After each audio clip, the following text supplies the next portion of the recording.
కూర్చో. దేవుడికి స్తోత్రములు కలుగును గాక. ఆమేన్. కూడి వచ్చిన మీ అందరికీ కూడా నా హృదయపూర్వక వందనాలు పరిశుభ్రం తెలియజేస్తా ఉన్నాను. దేవుడు మిమ్మల్ని అందరూ దీవించును గాక. చాలా సంతోషం. మన సమయాన్ని వాక్యం గుండా ముందుకు తీసుకెళ్దాం. పరిశుద్ధ గ్రంథమును తెరచి మత్తయి సువార్త 26వ అధ్యాయము. మత్తయి సువార్త 26వ అధ్యాయం 47వ వచనం నుంచి గమనించుదాం. ఆయన ఇంకనూ మాట్లాడుచుండగా 12 మందిలో ఒకడు యూదా వచ్చెను. వానితో కూడా బహుజన సమూహము కత్తులు గుదియలు పట్టుకొని ప్రధాన యాజకుల యొద్ద నుండి ప్రజల యొద్ద నుండి వచ్చెను. ఆయనను అప్పగించేవాడు, నేను ఎవరిని ముద్దు పెట్టుకుందునో ఆయనే యేసు, ఆయనను పట్టుకొనుడని వారికి గుర్తు చెప్పి వెంటనే యేసు నొద్దకు వచ్చి, బోధకుడా నీకు శుభమని చెప్పి ఆయనను ముద్దు పెట్టుకొనెను. యేసు, చెలికాడా నీవు చేయవచ్చినది చేయమని అతనితో చెప్పగా వారు దగ్గరకు వచ్చి ఆయన మీద పడి ఆయనను పట్టుకునేది. ఇదిగో యేసుతో కూడా ఉన్న వారిలో ఒకడు చేయి చాచి కత్తి దూసి ప్రధాన యాజకుని దాసుని కొట్టి వాని చెవి తెగ నరికెను. యేసుని కత్తి వలలో తిరిగి పెట్టుము, కత్తి పట్టుకుని వారందరూ కత్తి చేత నశింతురు. ఈ సమయమున నేను నా తండ్రిని వేడుకొనలేననియు వేడుకొనిన ఎడల ఆయన 12 సేనా వ్యూహముల కంటే ఎక్కువ మంది దూతలను ఇప్పుడే నాకు పంపడనియు నీవు అనుకొనుచున్నావా? నేను వేడుకొనిన ఎడల ఇలాగు జరగవలడను లేఖనము ఎలాగూ నెరవేరునని అతనితో చెప్పెను. దేవుడికి స్తోత్రములు కలుగునుగా. మీరున్న చోట తలను ఉంచండి, కళ్ళు మూసుకొని ప్రార్థన చేసుకుందాం. మా ప్రియమైనటువంటి యేసు, నువ్వు నిజంగా మంచివాడవు, గొప్పవాడవు, ఉన్నతమైనటువంటి దేవుడవై ఉన్నావు. మమ్మల్ని అందరినీ కూడా భార్య అని పిలవడానికి ఇష్టపడుతున్న దేవుడు. నీ యొక్క కుడి పార్శ్వమున సింహాసనంపై కూర్చుండబెట్టుటకు కావలసిన యోగ్యత గలవారిగా నీ కృపచేతను కడుతున్నందుకు నీకు వందనాలు. కృపగల దేవా, మాట్లాడుటకైనను వినుటకైనను ఈ గ్రంథమును పట్టుకున్నటకైనను ఏ అర్హత లేకపోయినను నీ ప్రేమలో మమ్మల్ని ఎన్నుకొనిన విధానాన్ని బట్టి మిమ్మల్ని స్తుతిస్తూ ఉన్నాము. నాయన, వాక్ చాతుర్యం చేత దీనిని మేము పొందలేము, కానీ వాక్ శక్తి చేత మాత్రం వీటిని పొందగలుగుతాము. ఈ సమయంలో మాకు అలాంటి వాక్ శక్తిని అనుగ్రహించండి. గ్రహింపు శక్తిని, ద స్పిరిట్ ఆఫ్ రెవల్యూషన్ మాకు అనుగ్రహించండి. ప్రతి ఒక్కరిని కూడా తాకమని, ప్రతి ఒక్కరితో కూడా ప్రభా నీ యొక్క ఉన్నతమైన ప్రేమ చేత మమ్మల్ని ఒకసారి జ్ఞాపకం చేసుకోమని, క్షమించమని, బోధింపదగిన ఆత్మతో, గ్రహింపు శక్తితో నీ ఆత్మక సంచారం జరిగించబడుతున్న స్థలముగా, ఆరాధనగా ఇదంతా జరిగించబడలాగున ప్రభు అయిన యేసుక్రీస్తు నామములో ప్రార్థన చేయుచున్నాము. ఆమేన్. చాలా సంతోషము. చదవబడినటువంటి లేఖన భాగాన్ని ఒకసారి గమనించినట్లయితే, అప్పటికి యేసు ప్రభువారు తన శిష్యులతో రహస్యమైనటువంటి ప్రదేశాల్లోకి వెళ్ళినటువంటి ఆయన తన శిష్యులతో మాట్లాడుతూ ఆయన పలుకుచున్న మాటలు, ఇదిగో మీరు ప్రార్థించండి, ఈ గిన్నె నా ఎదురు నుంచి తొలగిపోవునేమో, నేను కూడా ప్రార్థించడానికి వెళుచున్నాను అని చెప్పి కొంత దూరం వెళ్ళి ప్రార్థన చేయడము, వెనక్కి తిరిగి చూసి రాగానే శిష్యులు నిద్రించుట చూశారు. మరలా వారికి, మీరు ఒక గడి అయినను కూడా మెలకువని ప్రార్థన చేయలేరా అని చెప్పడము, ఆ తర్వాత మరలా వెళ్ళడము, మళ్ళీ వెనక్కి రావడము, మరలా వారు పడుకొని ఉన్నటువంటి స్థితిని మళ్ళీ కనుగొనడము, మళ్ళీ వెళ్ళడము, మళ్ళీ రావడము. ఇక ఆయన శిష్యులతో చెప్పుతున్న మాట, ఇక మీరు నిద్రించుడి, విశ్రాంతి తీసుకోనండి, మనుష్య కుమారుడు అప్పజెప్పవలసినటువంటి గడి వచ్చేసింది అని చెప్తూ మాట్లాడుతూ ఉండగానే అక్కడ అనేక మంది ప్రజలు ఒక్కసారి ఒక గుంపుగా రావడం జరిగింది. ఆ గుంపుగా వచ్చినటువంటి ఆ ప్రజలలో పాప పురుషుడు, సాతాను యొక్క కుమారుడైనటువంటి ఇస్కరియోతు యూదా కూడా ఆ గుంపులోనే వాడు ఉండడాన్ని గమనిస్తూ ఉన్నారు.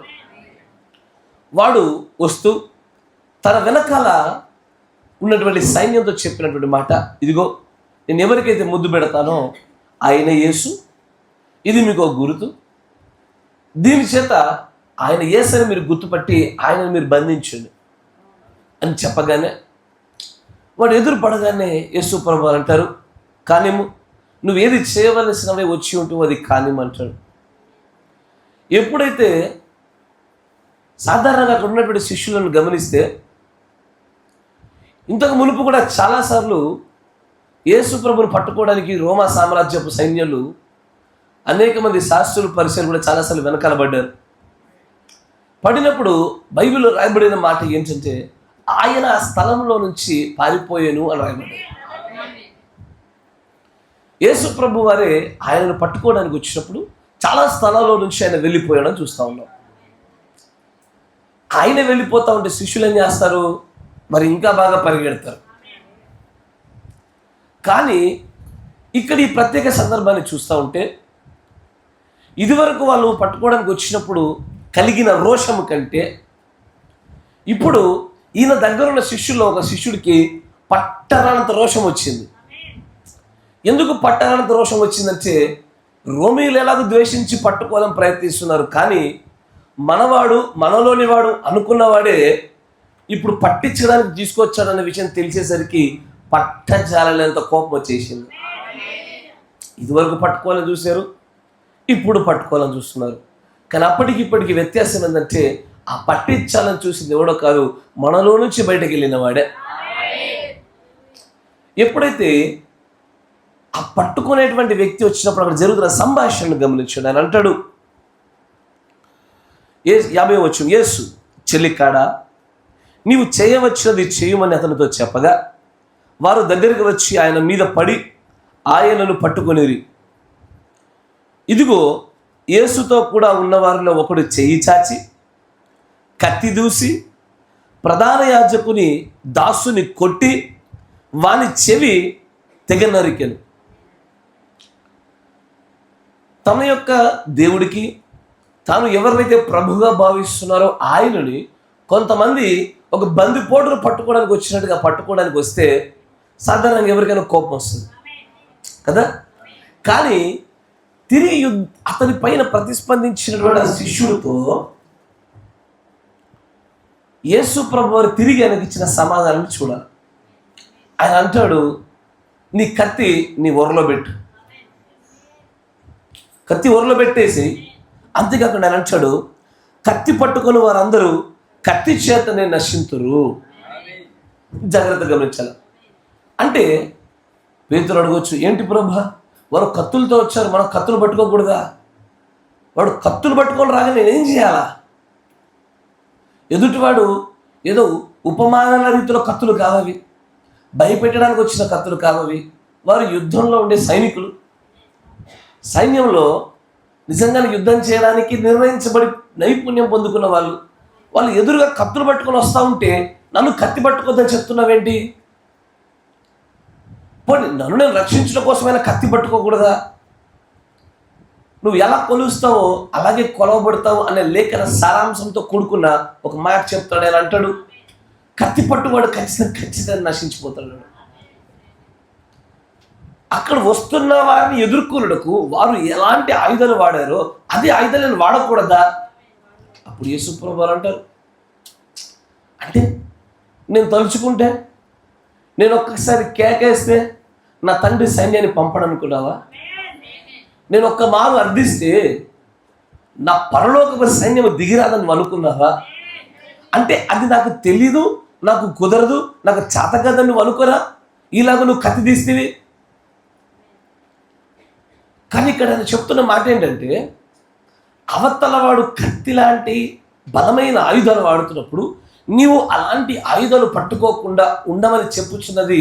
దీని వెనకాల ఒక అద్భుతమైనటువంటి పర్పస్ కారణం ఉందంటాడు ఆయన. అక్కడే అంటాడు చూడండి, 54వ వచనం, నేను వేడుకొనిన ఎడల, అంటే నేను కూడా అవతల వైపు సైన్యం వచ్చింది కాబట్టి నా వైపు సైన్యం ఉండాలని, వాడి వైపు కత్తులు ఉన్నది కాబట్టి నా వైపు కత్తులు ఉండాలని, కానీ ఇట్లా నేను వేడుకుంటే, కోరుకుంటే, సిద్ధపరిస్తే, ఇలాగే నేను చేస్తే నా విషయమైనటువంటి జరగవలసిన లేఖనములు ఎలా నెరవేర్పు జరుగుతాయి? మీరు వింటున్నారా? ఏవో కొన్ని లేఖనములు ఆయనను గూర్చి రాయబడి ఉన్న వాటివి జరగాలి అంటే అవతల వాడు కత్తి వేసుకొస్తే మనం ఉత్త చేతులతో నిలబడాలా? అవతల వాడు కత్తి పెట్టినప్పుడు ఈయన అంటాడు కత్తి ఒరలో పెట్టి అంటున్నాడు. అవునా? Praise the Lord. అంటే అవతల వ్యక్తి ఏ విధమైన ఆయుధాలు పట్టుకొని వస్తా ఉన్నాడో అవే ఆయుధాలను పట్టుకోవడాన్ని యేసు ప్రభువారు కరాఖండిగా తప్పని చెప్పేశాడు. ఆయన కరాఖండిగా తప్పన్నాడు. కానీ యేసు ప్రభువారి యొక్క జీవన శైలిని మనం పరిశీలిస్తుండగా మనం అలాగే చేయడంలా. ఈరోజు నేను మీతో మాట్లాడుతున్న అంశం కూడా ద వెపన్స్ ఆఫ్ వార్, యుద్ధం యొక్క ఆయుధాలు. జాగ్రత్తగా గమనించాలి. యుద్ధం యొక్క ఆయుధాలలో అవతల వ్యక్తి ఏ ఆయుధాన్ని పట్టుకొని వస్తున్నాడో అసలు మన వైపు అలాంటి ఆయుధాలు ఉండనే ఉండకూడదు అంటున్నాడు ఆయన. ఒకవేళ అదే ఆయుధాలు మన వైపున ఉంటే కనుక మనము దేవుడి యొక్క నెరవేర్పు జరిగించబడవలసిన లేఖనములమై జీవించలేదు. మనము లేఖనములమై జీవించాలన్నా, ఆ లేఖనము మనలో శరీరధారి అవ్వాలన్నా అవతల వాడి ఆయుధాలకి మన ఆయుధాలకి వ్యత్యాసం ఉండాలి. టు ఫిల్ఫిల్ ద స్క్రిప్చర్స్, లేఖన నెరవేర్పు జరగాలి అంటే అవతల వాడి ఆయుధాలు వేరు, మన ఆయుధాలు వేరే ఉండాలి. ఇంతకుముందు ఒక పాట పాడినారు. ఏం పట్టది? అపోస్తలులకు ఒక్కసారి అప్పగింపబడిన తర్వాత ప్రార్థించుడి, పోరాడుడి. ఎట్లా పోరాడతావు? ఏ విధంగా పోరాడతావు? ఏ ఆయుధాలతో పోరాడతావు? పోరాడమని చెప్తా ఉన్నాం. పోరాటం ఇది ఆత్మీయ పోరాటం. ఏది విలన్ లేదు? Who is villain? Where are our weapons? శత్రువు ఎక్కడ? ఆయుధాలు ఎక్కడ? ఏది పోరాటము? బైబిల్ మొత్తంలో పాత నిబంధనలు చూసినా కొత్త నిబంధనలు చూసినా శత్రువు తీసుకొస్తున్న ఆయుధాలతో సమానమైన ఆయుధాలు కానీ అదే వర్గపు ఆయుధాలు కానీ వాడుచున్న ప్రతి ఒక్కరూ దేవుడి లేఖనాలు నెరవేర్పు జరిగించడంలో విఫలమవుతున్నారు. నువ్వు కత్తి పట్టుకొచ్చా, నువ్వు కత్తి పట్టుకొచ్చావు. ఏంటది? ఇక్కడ ఎన్ని లేఖనాలు అడ్డుపడుతున్నాయో తెలుసా? కంటికి కన్ను, పంటికి పన్ను, కత్తి వచ్చే. Yes or no? ఒక చెంప మీద కొడితే ఇంకో చెంప చూపించమనే లేఖనము పాయే. Yes or no? అంతేనా కదా? ఒకడు నీ చేతిలో అంగి కాదు, నీ ఒంటి మీద ఉన్నది లేకపోతే ఇచ్చేసే అంటున్నాడు, అది బాయే. Yes or no? దుష్టునిగా నువ్వు మంచివానిగా ఉండలేవు, అది బాయే. Yes or no? అనేకమైన చోట్ల ఎక్కడైతే మనము ఎలాంటి ఆయుధాలు వాడవలసిన వారిగా మనం నిర్మాణం చేయబడ్డామో ఆ ఆయుధాలు కాకుండా ఎదుటోడు తీసుకొచ్చిన ఆయుధాలనే వాడేసాం మనం కూడా. ఎదుటోడు కోపడ్డా? అబ్సల్యూట్లీ కోపడుతున్నాం మనం. ఎదుటోడు తిట్టాడా? ఖచ్చితంగా తిట్టేశాం. ఎదుటోడు మనకు చెడ్డగా మాట్లాడాం. ఎదుటివాడు గద్దిచ్చాడా? నేను చాలామందిని చూశాను. నేను గద్దించే ప్రతి ఒక్కరు నేను ఎప్పుడు దొరుకుతానని చూశారు. నేను చెప్తున్నా, నేను సరిచేసే ప్రతి ఒక్కరు ఎక్కడ దొరుకుతాడని చూసి సరిచేయడం కోసం వెతుకుతున్నారు. మంచి విషయం, దానివల్ల నాకే మేలు. కానీ నువ్వే ఉద్దేశంతో చేస్తావు నీకు తెలుసు ఉండాలా. మనం బాగుపడాలని ఉద్దేశంతో చేశా, నువ్వు నన్నే ఎలా చూపించారా అని చెప్పి నువ్వు చేసావు. వ్యత్యాసం ఉంది అక్కడ. Yes or no? వాడే ఆయుధాలలోనే అసలు నీ సైన్యం ఏదో తెలిసిపోతా ఉంది అక్కడ. ఆయన అంటాడు, కత్తికి కత్తి పట్టావా, కత్తితోనే చచ్చిపోతావు నువ్వు. గొడవలకి దిగావా, ఆ గొడవతోనే చచ్చిపోతావు నువ్వు. Yes or no? కోపానికి తిరిగి కోపంతోనే సమాధానం చెప్పావా, ఆ కోపమే నిన్ను చంపేసేది. శత్రువు యొక్క ఏ ఆయుధాన్నైనా సరే నువ్వు కాపీ కొట్టావా, అదే ఆయుధం చేత ఒకరు చచ్చిపోతావు. ఇది మన దేవుడు పలికిన మాట. అదే ఆయుధం చేత నశించిపోతాము. నెరవేర్పు జరిగించబడవలసిన లేఖనముగా ఉండుటలో విఫలమైపోతున్నాం అక్కడ. దాన్నే ప్రవక్త చాలా చక్కగా చాలా వర్తమానాలు చెప్తా ఉంటాడు. మా ఆయుధాలకు వాడాయుధాలకు సంబంధం ఏమిటి? దావీదు గొలియాతును చూసాం. ఇరువురు ఆయుధాలలో ఎంతటి వ్యత్యాసం కనబడతా ఉంది. ఒక ఆయుధాలకు మరొక ఆయుధాలకు సంబంధమే లేదే. వాడు కత్తులు పట్టుకొస్తున్నాడు, బల్లెలు పట్టుకొస్తున్నాడు, ఇతడేమో ఒక వడిసెలు 5 రాళ్ళు పట్టుకుని పోతా ఉన్నాడు. ఆయన ఈ యుద్ధంలో వాడవలసిన ఆయుధాలలోనే నిజమైన విజయం తాగుంటుంది. బైబిల్ ఎప్పుడు కూడా కత్తి పట్టుకోమని మనిషికి చెప్పదు, కర్ర పట్టుకోమని మనిషికి చెప్పదు. ఎదుటోడు తిడుతుంటే నిన్ను తిట్టమని, ఎదుటోడు కోప్పడితే నిన్ను కోప్పడమని, ఎదువాడు బూతులు మాట్లాడితే నిన్ను బూతులు మాట్లాడమని అసలు నూతన నిబంధన ఎప్పుడు అలా చెప్పదు. పాత నిబంధనలు అలాంటి సూత్రం రాయబడ్డది. కంటికి కన్ను, పంటికి పన్ను, కత్తి వస్తే కత్తితో. ఇది పాత నిబంధన నియమాల్లో ధర్మశాస్త్రాలు రాయబడిన విషయాలు. కానీ ఈరోజు అలా కాదే. ఈ రోజున తిట్టిన వాడిని నువ్వు తిట్టకపోతే మంచోడు అనిపించుకుంటున్నావేమో, కాదు. నేను తిట్టిన వాడిని ప్రేమించకపోతే మాత్రం మంచోడు కాదు దేవుని దృష్టిలో. వాడు తిట్టాడయ్యా, నేను తిట్టలే, ఇంకా అది నన్ను మంచివాళ్ళుగా నీతిమంతుడిగా చేయదు. ఎదుటోడు తిడితే దానికి బదులుగా నేను నోరు మూసుకోవడం కాదు, తిరిగి ప్రేమించకపోతే, శత్రువునైనా ప్రేమించకపోతే నాకు పాత్రుడు కాదు.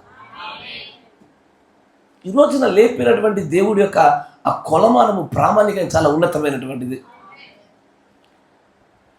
చాలా చోట్ల అదే జరుగుద్ది. ముఖ్యంగా నేను మాట చెప్తున్నా, ఒక గృహంలో కొంతమంది దేవుడిని నమ్మి మరికొంతమంది నమ్మకపోవడానికి, కొంతమంది ఆత్మీయతలో బలంగా ఉండి మరికొంతమంది బలహీనంగా ఉండడానికి, స్నేహితుల గుంపుల్లో కావచ్చు, బంధువుల గుంపుల్లో కావచ్చు, ఈ ఆయుధాల ఎంపికలో తప్పిదాల వల్లే చాలా మందిని మనం దేవుని దగ్గర తీసుకురాలేకపోయాం. గుర్తుపెట్టుకోండి, మెజారిటీ ఇదే ఉంటుంది. మెజారిటీ వారి ఎదుట మనం క్రీస్తు కొరకే నిలబడవలసిన మన సాక్ష్యము చెదిరిపోయింది. ఎందుకంటే వారు నిజంగానే కత్తులు పట్టుకొచ్చినప్పుడు మనం ప్రేమ చేత మెడలే చాచి ఉండుంటే ఈ రోజున వాళ్ళు సంఘంలో కూర్చునేవాళ్ళు, దేవుడి సన్నిధిలో మోకరించేవారు. వాడు ఒక కత్తి పట్టుకొస్తే మనం ఏం చేసాం?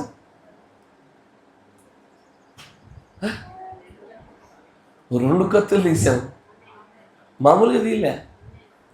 అనేక సార్లు ఇదే జరిగిందయ్యా.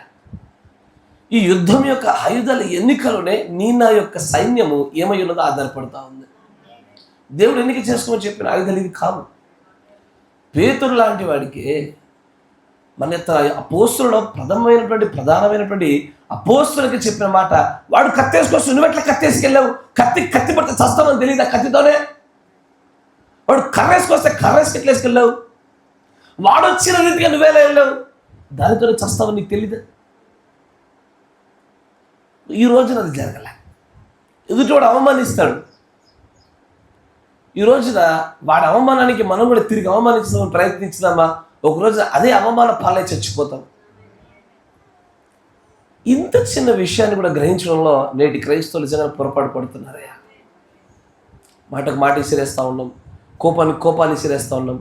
వాడు నన్ను పట్టించుకోలేదు, ఈసారి నేను నన్ను పట్టించుకోను. ఏంటది? మీరు వింటున్నారా?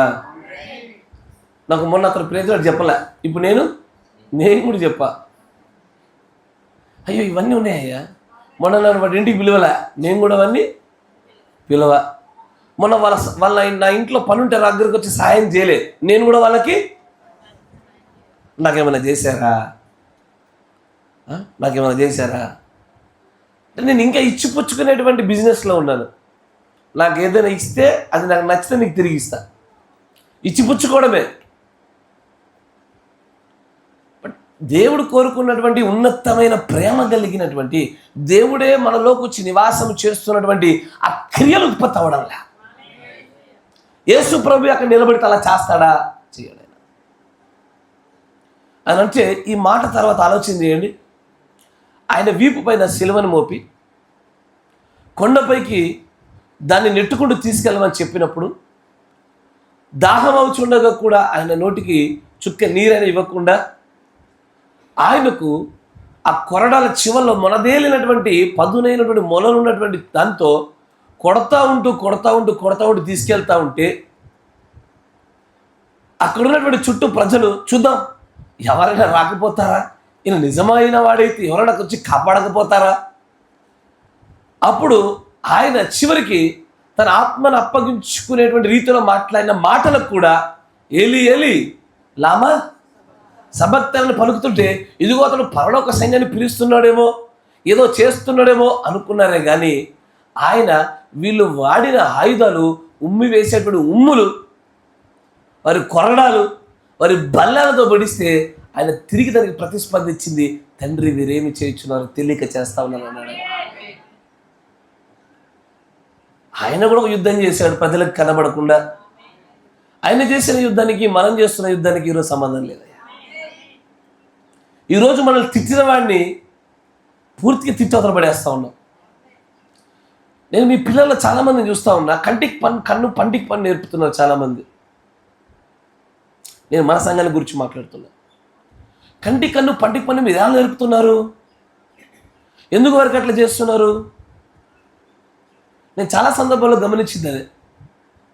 ఇప్పుడు ఈరోజున వీడు మన జాకోబుని వీడు పీటర్ పాల్ వీళ్ళిద్దరు కొట్టుకున్నారని తెలిసిందనుకో, నా దగ్గరకు వచ్చి వాడి తండ్రి నేనైతే నా దగ్గరకు వచ్చి నన్ను కొట్టాడు అని చెప్పగానే ఇమ్మీడియట్గా వచ్చి ఆన్సర్ ఏంటి చెప్పండి?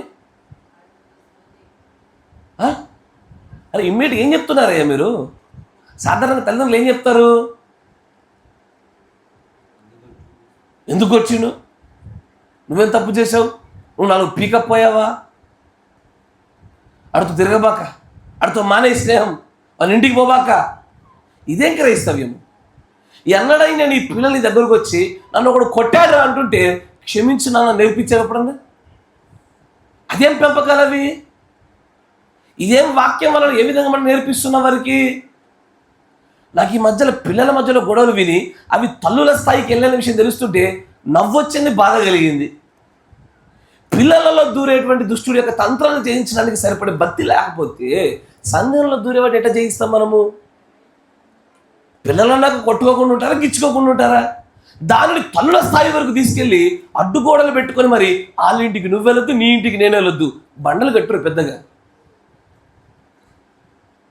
కోటలు లేపేసేయండి.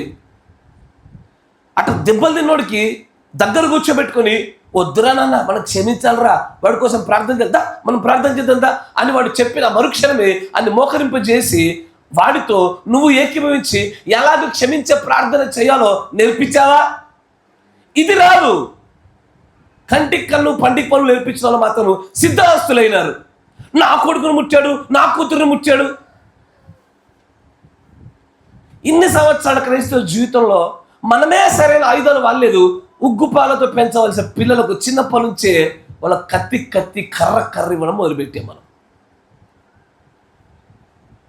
ఒక్కసారి మన దగ్గర కూర్చోబెట్టుకుని నాన్న వాడికి తెలిసి చేసాడు తెలియక చేసాడు పక్కన పడి మన ఆయుధాలు వేరురా నాన్న అని చెప్పి కూర్చోబెట్టి క్షమించడం అనేది ఒకసారి చేద్దాంరా అని చూపించి నెక్స్ట్ టైం నువ్వే వెళ్ళి కావాలని ప్రైజ్ లార్డ్ చెప్పరా అని చెప్పించాబా?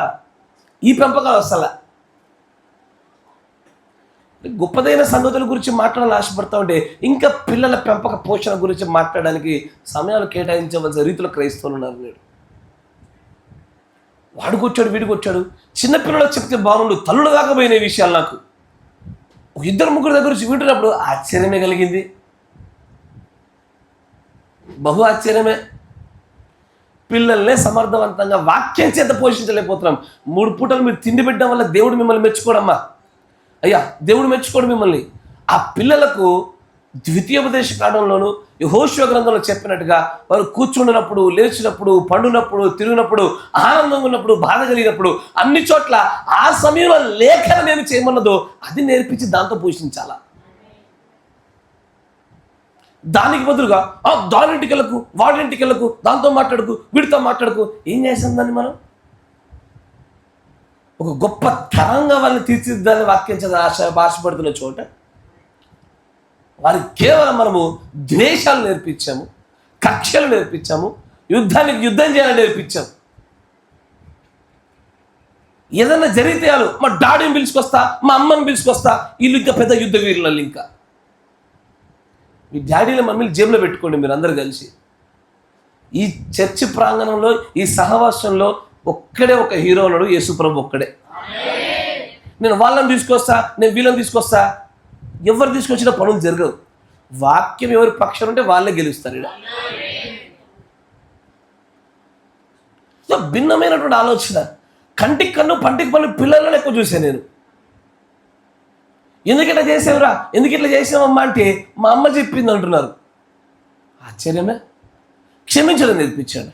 ఎవరైనా నీ పాపను నీ బాబులో కొడితే ఫస్ట్ వాళ్ళని క్షమాపణ మీద కట్టేయండి. తర్వాత మీరు బొడ్డులకి చీరలకి యుద్ధాల తర్వాత వద్దురు. కానీ ఆ క్షమించిన తర్వాత పిల్లల పక్కన పెట్టి పిల్లలకు తెలియకుండా తర్వాత వాళ్ళ పెద్దవాళ్ళ దగ్గరికి వచ్చి అదొక స్థాయి తీవ్రత దాటితే దాన్ని నియంత్రించే ప్రయత్నం చేయాలి. పెద్దలు మీరే 20 సార్లు కొట్టుకుని మీరే కలిసిపోయారు. కలిసారా? పెద్దలు అట్లా కలవలే. ఇన్ని సంవత్సరాల క్రైస్తవులు ఎన్నిసార్లు కలవలేదయ్యా? పెద్దలు మనమే భావోద్వేగంలో తెలుసో తెలియకో 4-5 సార్లు మాటలు చారించుకున్నాము, మనమే కలిసిపోతుంది. అంటే ఆ సూత్రాలు పిల్లల్లో పనిచేయవా? అది ప్రపంచం అంతా మీ చుట్టూ తిరుగుతున్నటువంటి భావనలు కలిగి యుద్ధ వాతావరణం క్రియేట్ చేస్తూ ఉంటే సరైనటువంటి ఆయుధాలు మనము పట్టుకొని మన పిల్లలకి ఇవ్వలే. క్షమించడం నేర్చుకున్నారని చెప్పండి, క్షమించాలని చెప్పండి, క్షమాపణ ప్రార్థన ఎలా చేయాలో చెప్పండి. యేసు ప్రభువుకి అదే పలికి నా మాటలు నేర్పించండి. తండ్రి ఇగో ఇతడు తెలియక చేశాడు, క్షమించమని నేర్పించు. ఈ పెంపకాలు చాలా లోపం అయిపోయినాయి ఈ రోజున. చూపించు. యేసు ప్రభు అలా చేయలేదయ్యా. తనపైకి ఉమ్మిన ప్రతి ఒక్కరిని క్షమించాడు ఆయన. కొరడతో కొట్టిన ప్రతి ఒక్కరిని క్షమించాడు ఆయన. బల్లాలతో పొలిచిన వాడిని క్షమించాడు ఆయన. ఆయన ఎలాంటి ఆయుధాలు పట్టుకున్నట్టుగా మనం ఎక్కడ చూడం. కత్తికి కత్తి ఎప్పుడు పట్టుకోకూడదయ్యా. మనం పట్టుకోవలసిన కత్తి అని బైబిల్లో ఒకటే ఒక చోట రాయబడ్డది. ఎఫెసీ గ్రంథం 6వ అధ్యాయం 17వ వచనంలో కనబడుతూ ఉంటుంది. మరియు రక్షణయను శిరస్త్రాణమును దేవుడి వాక్యమును the sword of the spirit which is the word of God. ఇంగ్లీష్లో ఏముంటుందంటే ఆత్మ ఖడ్గము అని రాయబడుతూ ఉంటుంది. ఆత్మ ఖడ్గం ఏదో కాదు, వాక్యం, దేవుడి వాక్యమని ఆత్మ ఖడ్గం అంటారు.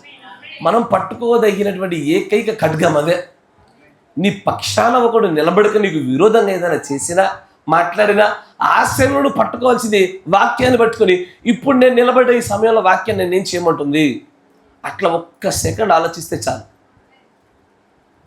అదే మనం చేయవలసిన అతి గొప్ప యుద్ధము. తిడుతున్నారు, మాట వినకపోతే మీరు మాట వినడంలా, మీకు లోబడకపోతే మీరు ఇంకా రెచ్చిపోతూ ఉన్నారు. అనేకమైనటువంటి సహవాస కుటుంబాల పరిస్థితిలాగే జరుగుతూ మనం నమ్ముచున్నటువంటి ఎన్నిక చేసుకున్నటువంటి యుద్ధం యొక్క ఆయుధాలలోనే చాలా బలహీనంగా కనబడతా ఉన్నాం మనం. అలా చేయొద్దు. కంటి కన్ను పంటికి మనం మానేసేయండి అయ్యా. ఎదుటివాడు తిట్టని, ఎదుటివాడు కొడుతున్నాడు కొట్టని. షిమి లాంటి దుమ్మెత్తిపోస్తూ ఉంటే దావీదు మహారాజు సైన్యాన్ని పెట్టుకొని, ఆయుధాలు పెట్టుకొని, కత్తులు పెట్టుకొని కూడా చంపకుండా కూర్చోలే. అలాగే ఈరోజు నువ్వు ఉన్నావనుకో, వాళ్ళకు కథ అలవాటు అవుతుంది. ఏమవుతుంది? మన దగ్గర ఉండే రీజనింగ్, సాతానుడి యొక్క ఆలోచన మీద అట్టగా ఉంటుంది. రీజనింగ్ ఊకే కథ అలవాటు అవుతుంది. మరి అట్లా ప్రభుగడు కొడుతుండే ఊకే పడుతున్నా నేను, ఈయన నన్ను ఎదురు తిరుపతి వాడు ఊకే కథ అలవాటు అవుతుంది వాడికి. అరే వాడికి ఏం అలవాటు అయితే పక్కన పడి నువ్వే అని ఆయుధాన్ని ఎన్నుకో, ఆయుధాన్ని ఎన్నుకో. తర్వాత వాడి సంగతి దేవుడు చూసుకుంటాడు. యుద్ధం చేసేది యెహోవా కదా. యుద్ధము యెహోవాకు అప్పగించాల్సిన చోట మనం యుద్ధాలు చేయడం మొదలుపెట్టాము. అందుకే విఫలమవుతూ వచ్చాము. Praise the Lord. అందుకే దేవుడు ఈ కాల గడియ వర్తమాన్ని కూడా కొన్ని అద్భుతమైనటువంటి ఆయుధాల గురించి మాట్లాడాడు ఆయన కదా. దానిలో మొట్టమొదటి ఆయుధం ఏంటి? కమిటల్ టు గాడ్, అంటే దేవుడికి సంపూర్ణంగా లొంగిపోవుట. నేను చాలామంది చూస్తున్నాను మీ విషయాల్లో, మీ చదువుల్లో కానీ, మీ కుటుంబ పోషణలో కానీ, మీ తదుపరి జీవిత నిర్ణయాల్లో కానీ, మీ జీవనోపాధుల్లో కానీ, మీ ప్రయాణాల్లో కానీ దేవుడికి అప్పగించడానికంటే ఎక్కువగా మీ సొంత నిర్ణయాలు ఎక్కువ కనబడతా ఉన్నాయి నాకు. సంపూర్ణంగా దేవుడికి అప్పగించిన చోట విజయాన్ని చూసే గొప్ప మార్గం అదొకటే. దానికి బదులుగా దేవుడికి అప్పగించకుండా మీరే సమస్తాన్ని సరిచేసుకోవడం సాధ్యమవుతున్న ముందుకు సాగుతున్నారా? ఓడిపోతారు. అలా కాదు యుద్ధం చేయవలసింది. రెండవది కన్ఫెషన్, ఒప్పుకోలు కదా. అది ఏదైనా సరే ఎలాంటి ఒప్పుకోలు జరగాల? క్రియలతో జరిగిందైనా సరే, మాటల్లో జరిగిందైనా సరే, చూపులో జరిగిందైనా సరే, అంతరంగపు ఆలోచనలో జరిగిందైనా సరే, అది వాక్య విరుద్ధమా? ఒప్పుకోవలసిందా? ఒప్పుకోవాల్సిందే. అలాగూ చోటు చేసుకోవాలి, తీరాల్సిందే.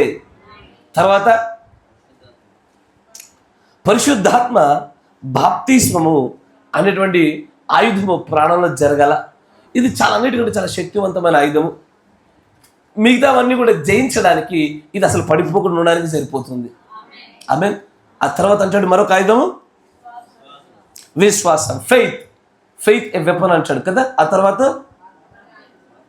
వాక్యం అనే ఖడ్గము, ద వర్డ్ ఆఫ్ గాడ్, దేవుడి యొక్క వాక్యం అనే గొప్ప ఆయుధము. వీటి చేత జయించగలుగుతామని చెప్పాడు. అవునా? మంచిది. ఈరోజు మరొక ఆయుధాన్ని కూడా మీ ముందు పెడతాను చూడండి. 56-0101.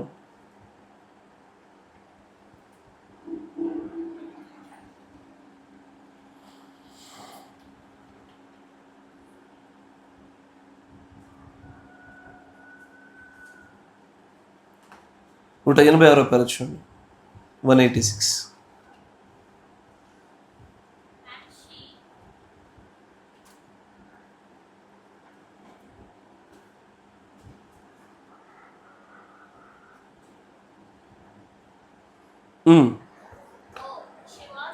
కాదమ్మా, 56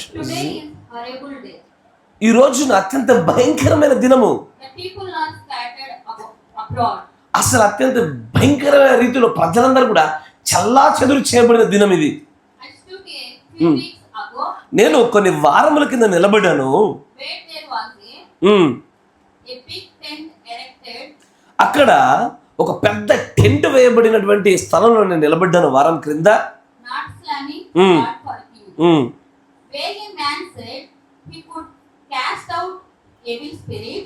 అక్కడ ఒక మనిషి నిలబడి దయ్యాలు వెళ్ళగొడతానని చెప్తున్నాడు. అసలు అతను దయ్యాలు వెళ్ళగొట్టిన విషయంలో నాకు ఎలాంటి అనుమానము లేదు.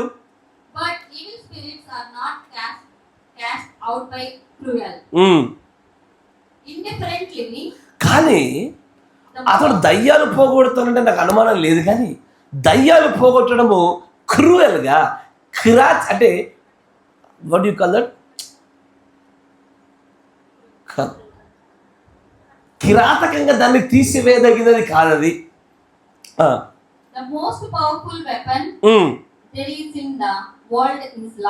అత్యంత శక్తివంతమైనటువంటి ఆయుధం ఈ ప్రపంచంలోనే ప్రేమ. దేని గురించి మాట్లాడుతున్నాడు ఆయన? ఒక టెంట్ వేయబడి ఒక వారం క్రిందట నేను దయ్యాలను వెళ్ళగొడతానని ఒక వ్యక్తి నిలబడి మాట్లాడుతూ ఉంటే, కొన్ని సంఘాల్లో కానీ కొన్ని ప్రదేశాల్లో మీరు చూస్తుంటే దయ్యం పోగొట్టడానికి ఏది పిలుచుకొని జుట్టు పట్టుకొని వీడి నుంచి పోతావా పోవా అని వాడిని ఈ పగిలేదాకా వాడిని కొట్టిన సందర్భాలు కూడా జరుగుతూ ఉంటాయి. కరెక్టేనా? అలాంటి ఒక కూటమినే దేవుడి ప్రవక్త చూస్తూ అంటాడు, క్రూయల్గా, అత్యంత పాశవికముగా, కిరాతకంగా కొట్టడం వల్ల మనిషిలో ఉన్నటువంటి ఈవిల్ స్పిరిట్స్, దయ్యపాత్మలు పోవు. అది కొంత మట్టుకు వారిని నియంత్రించడానికే, భయభక్తులు ఉంచడానికే కానీ ఆత్మలు బయటకు వెళ్ళిపోవడానికి ఇది సరిపోదు అంటూ ఆయన అంటాడు. అలాంటి చోట నువ్వు వాడవలసినటువంటి అత్యంత శక్తివంతమైన ఆయుధం ప్రేమ అన్నాడు. దయ్యపు ఆత్మల వల్లేగా అనారోగ్యాలు వచ్చేవి, వాక్య విరుద్ధమైన ప్రవర్తనలు వచ్చేది, లోబడకపోవడాలు, అవిధేయులుగా ఉండడాలు, వాక్యాన్ని తృణీకరించడాలు, అవిశ్వాసములు పుట్టడాలు, వారు ప్రార్థనలకి, దైవ ధ్యానాలకి, ఆధ్యాత్మిక జీవితాలకి సమయాలు వెచ్చించకపోయేది ఈ దయ్యాల వల్లేగా. కానీ ఈ దయ్యాలు పోగొట్టడానికి మనం వాడవలసిన అత్యంత గొప్ప ఆయుధం ప్రేమ. ప్రేమ చేత దయ్యాలను వెళ్ళగొడతావా? ప్రేమ చేత కార్యాలు జరుగుతాయా? అసలు మనం చేసే ఈ ఆత్మీయమైనటువంటి గొప్ప పోరాటంలో ప్రేమ అనేది గొప్ప ఆయుధమా? మీకు విషయం చెప్పునా, గతకాలం అంతట్లో మనం చూస్తే దుష్టుడు మన పైకి అనేకమైన పన్నాగాల చేత మన కుటుంబీకులను, మన స్నేహితులను, మన బంధువులను, మన సంఘస్థులకే మనకు విరోధంగా లేపినప్పుడు ఇది ఈ ఆయుధాన్ని మనం వాళ్ళేకపోయామయ్యా. అలాంటి ప్రతి చోట కంటికి కన్ను, పంటికి పన్ను, కర్ర కర్ర, కేసు కేసు, గుద్దు గుద్దు, మాటకు మాట. అట్లాంటి చోట ఇదిగో ఈ యొక్క గొప్ప ఆయుధాన్ని వాడడంలో మెజారిటీ ఫెయిల్ అయ్యారు. దేవుడు ప్రవక్త అంటాడు, దయ్యాలు వెళ్ళగొట్టే చోట నువ్వు వాక్యం చేత దాన్ని వెళ్ళగొట్టు అని చెప్తే బాగుండు అని అంటే అట్లా కాదు. ఈ గొప్ప పోరాటంలో మనం వాడవలసిన అత్యంత గొప్ప శక్తివంతమైన ఆయుధం ప్రేమే చెప్తున్నాడు ఆయన. The greatest most powerful weapon there is in the world is love. ప్రేమ కన్నా గొప్పదైన ఆయుధం ఇంకొకటి లేదన్న మాటను పలుచోట్ల చెప్తాడు ఆయన. But people yet choose violence. నీ పిల్లోడో నీ పాప నీ దగ్గరకు వచ్చి కొడుతున్నారో తిడుతున్నారంటే ప్రేమ అనే ఆయుధాన్ని వాడడం నేర్పించండి అయ్యా. తిరిగి కొట్టడాలు, మాటకు మాటలు, దూరంగా ఉండడాలు, ఈ బ్యాచ్లు కట్టడాలు ఇవి మానేసేయండి. వాళ్ళు ఎలా యుద్ధం చేయాలి వాళ్ళకి నేర్పించండి. ఎప్పుడన్నా ఒకసారి నీ కూతురు నీ కొడుకు నీ దగ్గరకు వచ్చి డాడీ డాడీ మమ్మీ మమ్మీ ఇదిగో నా పట్ల ఇట్లా చేశారు కానీ నేను క్షమించాను అని వాళ్ళు వచ్చి చెప్తుంటే ఎంత అద్భుతమైన పరిపక్వత కనబడుతుంది వాళ్ళలో. నేను క్షమించాను అని చెప్పగానే చాలా మంచిదని చెప్పి వాళ్ళని ప్రోత్సహించడానికి అవకాశం ఉంటుంది. మనం క్షమాపణ వైపు మనం నడిపించట్లే. మనమే భిన్నమైన రీతిలో, మనమే భిన్నమైన దూరం గుండా దయ్యాలుగా వేసేది మనమే వాళ్ళని. అట్లా చేయొద్దు. వాళ్ళకి గ్రేటెస్ట్ వెపన్ ఇవ్వడం నేర్పిద్దాం. మనము ఆ వెపన్ని పట్టుకుందాం. మాట్లాడితే ఈ మనం చేసేది ఆత్మసంబంధ యుద్ధం అనే విషయం మనకి ఎఫెసీ పత్రిక చెప్తా ఉంది. మనము కంటికి కనబడినటువంటి ఆత్మలతో యుద్ధం చేస్తా ఉన్నాం. ఈ యుద్ధంలో శత్రువు ఎవరినైనా వాడుకుంటాడు. కొన్నిసార్లు నీ తల్లినో, నీ తండ్రినో, నీ బంధువుల్లో, నీ స్నేహితుల్లో, నీ చుట్టూ ఉండేవారిని వాడుకుంటూ ఉంటాడు ఆయన. కానీ అలా వాడుకోవడానికి వాడు నిర్ణయించినప్పుడు మనం వాడుకునేటువంటి ఆయుధాల ఎన్నికలో కూడా జాగ్రత్త పడాలి. తర్వాత చూడని అంటాడు, నేను అక్కడ ఒక చిన్న స్త్రీ పక్క నిలబడ్డాను. ఆ యొక్క కిందటి రాత్రి వేళలో ఎక్కడైతే ఏ అమ్మాయి అంటే ఆ అమ్మాయిని తన భర్త వదిలి వెళ్ళిపోవాలని నిర్ణయించుకున్నాడు. అక్కడ మరొక స్త్రీని పెళ్లి చేసుకోవాలని అతడు ఈ అమ్మాయిని వదిలేస్తా ఉన్నాడు. మంచిది. నాకు తెలిసినటువంటి జంట. నేను ఆమె వైపు చూశాను. ఆమె అంటుంది, నేను వెళ్ళిపోతున్నాను బ్రదర్ బ్రహ్నాం, నేను వెళ్ళిపోతున్నాను. అప్పుడు నేనన్నాను, ఓ సహోదరి నువ్వు అలాగూ చేయొద్దు అని బ్రహ్నాం గారు అన్నారు.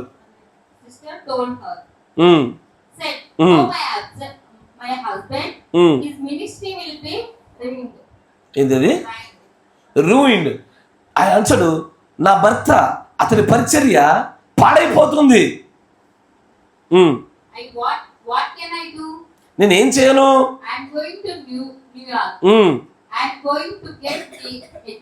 నేను ఒక ఉద్యోగాన్ని పొందుకోవడానికి వెళ్ళిపోతున్నాను. నేను అన్నాను, అయ్యా మీరు మంచిగా వినాలా, ఇప్పుడు మీకు చెప్తున్న ఈ సందర్భంలో దేవుడి ప్రవక్త మరొక కారణాన్ని కూడా చెప్తున్నాడు. ఏమని? ఆగమ్మ, నన్ను చూస్తూ చదవాలా. అక్కడ ఒక మినిస్టర్, ఆ మినిస్టర్కి ఒక భార్య. ఇతడు ఈమెను వదిలేసి మరొక ఆమెను ఏం చేయబోతున్నాడు? పెళ్లి చేసుకోవడానికి ప్రయత్నిస్తూ ఉన్నాడు. కరెక్టేనా? ఈమంటది, నేను ఎట్టా వదిలేస్తాను, నేను వదిలి వెళ్ళిపోయి న్యూయార్క్ ప్రాంతాలకు వెళ్ళి అక్కడికి వెళ్ళి నేను ఉద్యోగం చేస్తాను. కరెక్టేనా? చేస్తామంటది. నేను అట్లా చేశాను అనుకో, మై హస్బెండ్, నా భర్త, అండ్ హిజ్ మినిస్ట్రీ అనే మరి ఆయన పరిచర్య రూయిన్డ్, పాడైపోతుంది. నా మాట మీకు అర్థమైందా? అంటే ఒక కాపరి, ఒక సేవకుడి యొక్క భార్య ఏ కారణమును బట్టైనా సరే అతనిని వదిలి వెళ్ళిపోతే ఆ పరిచర్య పాడైపోయిన పరిచర్య. మీరు వింటున్నారా?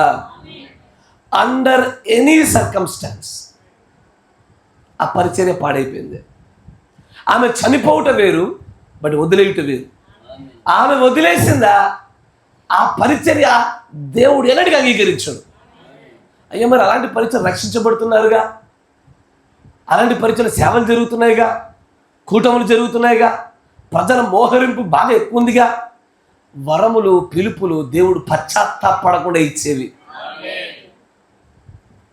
అంటే దాని అర్థము ఇదిగో నేను వీడు వాడడానికి ఒక ఫోన్ ఇచ్చా, ఫోన్ వాడుతున్నాడు. ఆ ఫోన్ వాడడానికి నేనేం చేశానంటే ఒక షరతు పెట్టా. ఏమని? ఖచ్చితంగా వీడికి పెళ్ళైన భార్యతను చక్కగా జీవించాలని షరతు పెట్టా.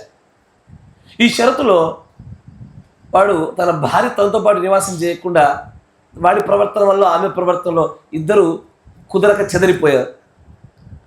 నాకు ఒక స్వభావం ఉంది. ఏంటది? షరత్ అయితే పెట్టాను కానీ ఒకసారి ఇచ్చి నెలకి తీసుకోను. నేను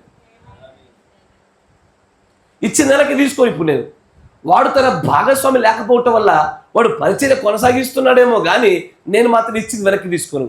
అదే రీతిగానే దేవుడు వరములు పిలుపులు ఒకసారి ఇస్తే వెనక్కి తీసుకోడు. కానీ అది లేఖన ప్రకారంగా వాడారా, లేకపోతే ఒక దినాన్న ప్రభువా నీ నామను ప్రవచించలేదా, నీ నామను కూర్చొని పెట్టలేదా, నీ నామను సేవ చేయలేదా, నీ నామను బాప్తిసాలు ఇవ్వలేదా అనేటువంటి అయ్యా ఇట్లాంటి కేసులు కూడా ఉంటాయని దేవుడు ముందే చెప్పాడు అక్కడ. దాన్ని ఇక్కడ సిస్టర్ అంటది ఏమని, oh my husband and his ministry will be ruined, పాడైపోతుంది. What can I do? I'm going to New York. నేను ఏం చేయాలి? నేను న్యూయార్క్ వెళ్ళిపోతున్నాను, నేను ఖచ్చితంగా ఒక జాబ్ వెతుక్కోవాలని చూస్తున్నాను అంటది. అప్పుడు ఆమె అడుగుతుంది, what can I do brother Brahm? సోదరుడు బ్రహ్మ్ అని నేను చేయాలా? నా భర్త నన్ను వదిలేసి వేరే స్త్రీలతో వెళ్తా ఉంటే ఇప్పుడు నేనేం చేయాలా? అప్పుడు అంటే చూడండి, నేను అన్నాను నువ్వు ఆయన దగ్గరికి వెళ్ళు అన్నాడు.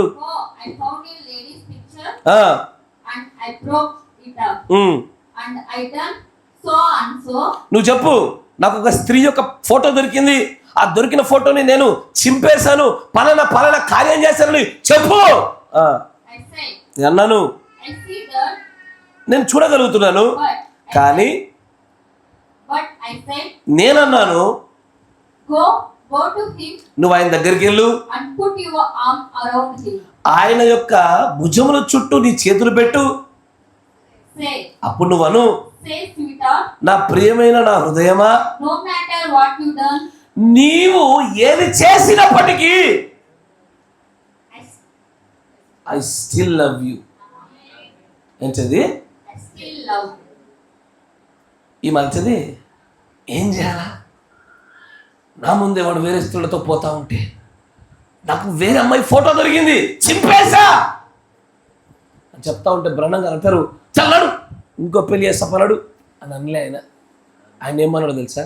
నువ్వేది చేసినా సరే వెళ్ళి నా ప్రియమైనటువంటి నా భర్త అని ఆ భుజముల చుట్టూ ఒకసారి చేతి ఇలా చుట్టు పెట్టి నువ్వు ఏది చేసినా సరే నేను ప్రేమిస్తున్నానని చెప్పు అని అంటాడు. ఐ స్టిల్ లవ్ యూ అని అంటాడు. That will do it. అది కార్యం చేసేది. ఇప్పుడు నేను చెప్పిన ఈ సందర్భంలో దొరికి దొంగలైనటువంటి కొంతమంది, దొరకక దొరలుగా తిరుగుతున్న కొంతమంది భర్తలు కలిగిన కుటుంబాలు నేటికి ఉన్నాయి. మంచిగా చెప్తున్నా, మంచిగా వినాలా. దొరికి దొంగ కుటుంబాలు ఉన్నాయి, దొరకక దొర కుటుంబాలు ఉన్నాయి. మెజారిటీ ఈ తప్పిదాలు ఉన్నటువంటి కుటుంబాల సంఘాలు చాలా ఉన్నాయి. సమస్య ఏంటంటే మెజారిటీ స్త్రీలు ఈ పరిస్థితుల్లో ఉన్న వాళ్ళు బ్రహ్మం గారు చెప్పినట్టుగా చేయలే. ఆత్మాభిమానాలు ఎక్కువైపోయాయి. సమాజంలో తమ పరిస్థితి నిలబెట్టుకోవడానికి తాపత్రయాలు ఎక్కువైపోయాయి. నేను అన్న స్వభావాలు ఎక్కువైపోయాయి. నేను అని చస్తేనే కదా, విత్తనం చస్తేనే కదా అది పుట్టి మహావృక్షం అయ్యేది. ఇది చావలే అక్కడ. ద గ్రేటెస్ట్ వెపన్ ప్రేమ అని దేన్ని అన్నాడో ఆ ప్రేమ అనే ఆయుధాన్ని మనం వాడడంలో విఫలమయ్యాయి. అట్లా నాకు తెలుసు నేను చెప్తున్న మాటలు చేయడానికి చాలా కష్టతరమైనటువంటివి. అవి ఎలా ఉంటాయంటే గట్టు మీద ఉండేవాడికి నీళ్ళలో మునిగేవాడికి మాటల్లో తేడాలు ఉంటాయి. కరెక్టేనా? నీకు నీకు చేస్తే అర్థమవుతుంది, నీకుంటే అర్థమవుతుంది. నాకున్న నీకున్న వాడాల్సిన ఆయుధాలు ఇవే. నేను గట్టు మీద ఉండని, చెట్టు మీద ఉండని, భూమి మీద ఉండని, భూమి కింద ఉండని, క్రైస్తవుడిగా దేవుడు నాకు అనుగ్రహించిన ఆయుధాలు ఇవే. ఇప్పుడు దేవుడు అడుగుతాడు ఏమని? వాడు వదిలేస్తే నువ్వు వదిలేస్తావా? వదులుటకు వదులుడు ఆయుధాలు వాడేవా? నువ్వు వదిలబడతావు. మీకు అర్థమైందా? నేను అందుకే మీకు మత్తయి సువార్తలో ఉన్నదాన్ని మీకు పునాదిగా పెడుతూ వచ్చా. ఆయన అంటాడు, కత్తి పట్టావా? కత్తితో చావా? నువ్వు వదిలితే వదిలేస్తావా? నువ్వు వదలబడవా? లేఖనముల నెరవేర్పు జరిగించబడాలి అంటే ఏం చేయాలా? ఎదుటి వారి ఆయుధాలకు మన ఆయుధాలకు చాలా వ్యత్యాసం ఉండాలి. చాలా వ్యత్యాసం ఉండాలి. ఆయన అంటాడు, the world's most greatest weapon is love. ఎలాంటి పరిస్థితుల్లో వాడాలా? ఏ పరిస్థితులైనా వాడాల్సిందే. కానీ వాడుతున్న ఆయుధము వాక్యానుసారంగా వాడాలా. మళ్ళీ చెప్తున్నా, మంచిగా వినాలా. ఎందుకంటే ప్రేమ అంటే ఏది చేసినా సహించుట వాస్తవమే, కానీ లేఖనానుసారంగానే. దేవుడు వాక్యాన్ని, క్రమాన్ని, వర్తమానాన్ని దాటిన ప్రేమ కాదు, దయ్యం అది. కానీ దేవుడు ప్రవక్త చెప్తున్న ఆ సందర్భం వింటున్నప్పుడు అద్భుతంగా మాట్లాడాడు అనిపిస్తూ ఉంటుంది. ఒకసారి సన్నివేశం ఊహించుకోండి. ఆ భార్యకి తన భర్త తను పెంచుకున్న వివాహేతర సంబంధాన్ని గురించి తెలిసినప్పుడు, తనకు వేరే స్త్రీల యొక్క ఫోటోలు తన భర్త యొక్క రహస్య స్థలాల్లో దొరికినప్పుడు, దాన్ని ఆమె చింపేసినప్పుడు, నేను వెళ్ళిపోతాను, నేను ఇంకో చోటికి వెళ్ళి ఉద్యోగం చేసుకుంటాను, న్యూయార్క్ వెళ్ళిపోతున్నాను అని చెప్పినప్పుడు, ఒక తండ్రి మాదిరిగా బ్రహ్మం గారు చెప్పిన సలహా చూడండి. నువ్వు వెళ్ళు, ఆయన హత్తుకో, నా ప్రియుడు అని పలుకుము, నువ్వు ఇంత చేసినా సరే నేను ప్రేమిస్తున్నా ఒక మాట చెప్పి చూడు, ఆ ప్రేమ మార్చకపోతే అడుగు అంటున్నాడు ఆయన. తర్వాత చూడండి, ఆయన వచ్చాడు, ఒక యవ్వనస్తుడు నా దగ్గరికి వచ్చాడు. చాలా కాలం క్రిందట కాదు, అతడు పెంతెకోస్తు సంఘానికి సంబంధించిన వాడు. ఆయన ఇలాంటి కూటములు చాలా చూశాడు. ఆయన ఆమె లూథరన్ సంఘానికి సంబంధించిన భార్య. ఆమె అన్నది, and shouted last night. Said, I guess you was all speaking in tongues and doing all this last night. అయితే ఆమె లూథరన్ సంఘానికి సంబంధించింది, భర్తనేమో పెంతెకోస్తు సంఘానికి సంబంధించారు. పెంతెకోస్తు సంఘంలో అరుపులు ఎక్కువ ఉంటాయి, పరిశుద్ధాత్మ భాషల గురించి ఎక్కువ బోధ జరుగుతుంది అక్కడ. ఆమె అంటది, పోయావా మీటింగ్కి, అరిసావా, కరిసావా, మురిగావా, వచ్చిందా పరిశుద్ధాత్మ, భాషలో మాట్లాడారా అని ఇట్లా మాట్లాడుతూ ఉంటుందంట ఆమె. తర్వాత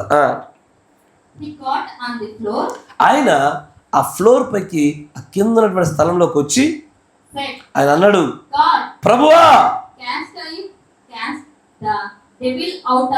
ఆమెలో ఉన్న దయ్యాన్ని తీసివేయి, నేను ఆమెలో ఉన్న దయ్యాన్ని వెళ్ళగొట్టుచున్నాను. అది ఎడదాకా వచ్చింది తెలుసా? ఈ ముచ్చట విడాకుల దాకా వచ్చింది. ఎక్కడి దాకా వచ్చింది? విడాకుల దాకా వచ్చింది కథ. ఏ కథ? ఈమె విశ్వాసము ఆమెదో చర్చి, ఈయనదో విశ్వాసం ఈయనదో చర్చి. ఎక్కడిదాకా వచ్చింది? నేను ఇంట్లో ఉండనే వెళ్ళిపోతా అని కడకు వచ్చేసింది అది. తర్వాత ఒక మంచి వ్యక్తి ఆయన నా దగ్గరకు వచ్చాడు.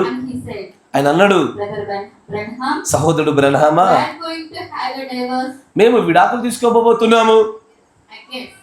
నేను ఊహిస్తున్నాను,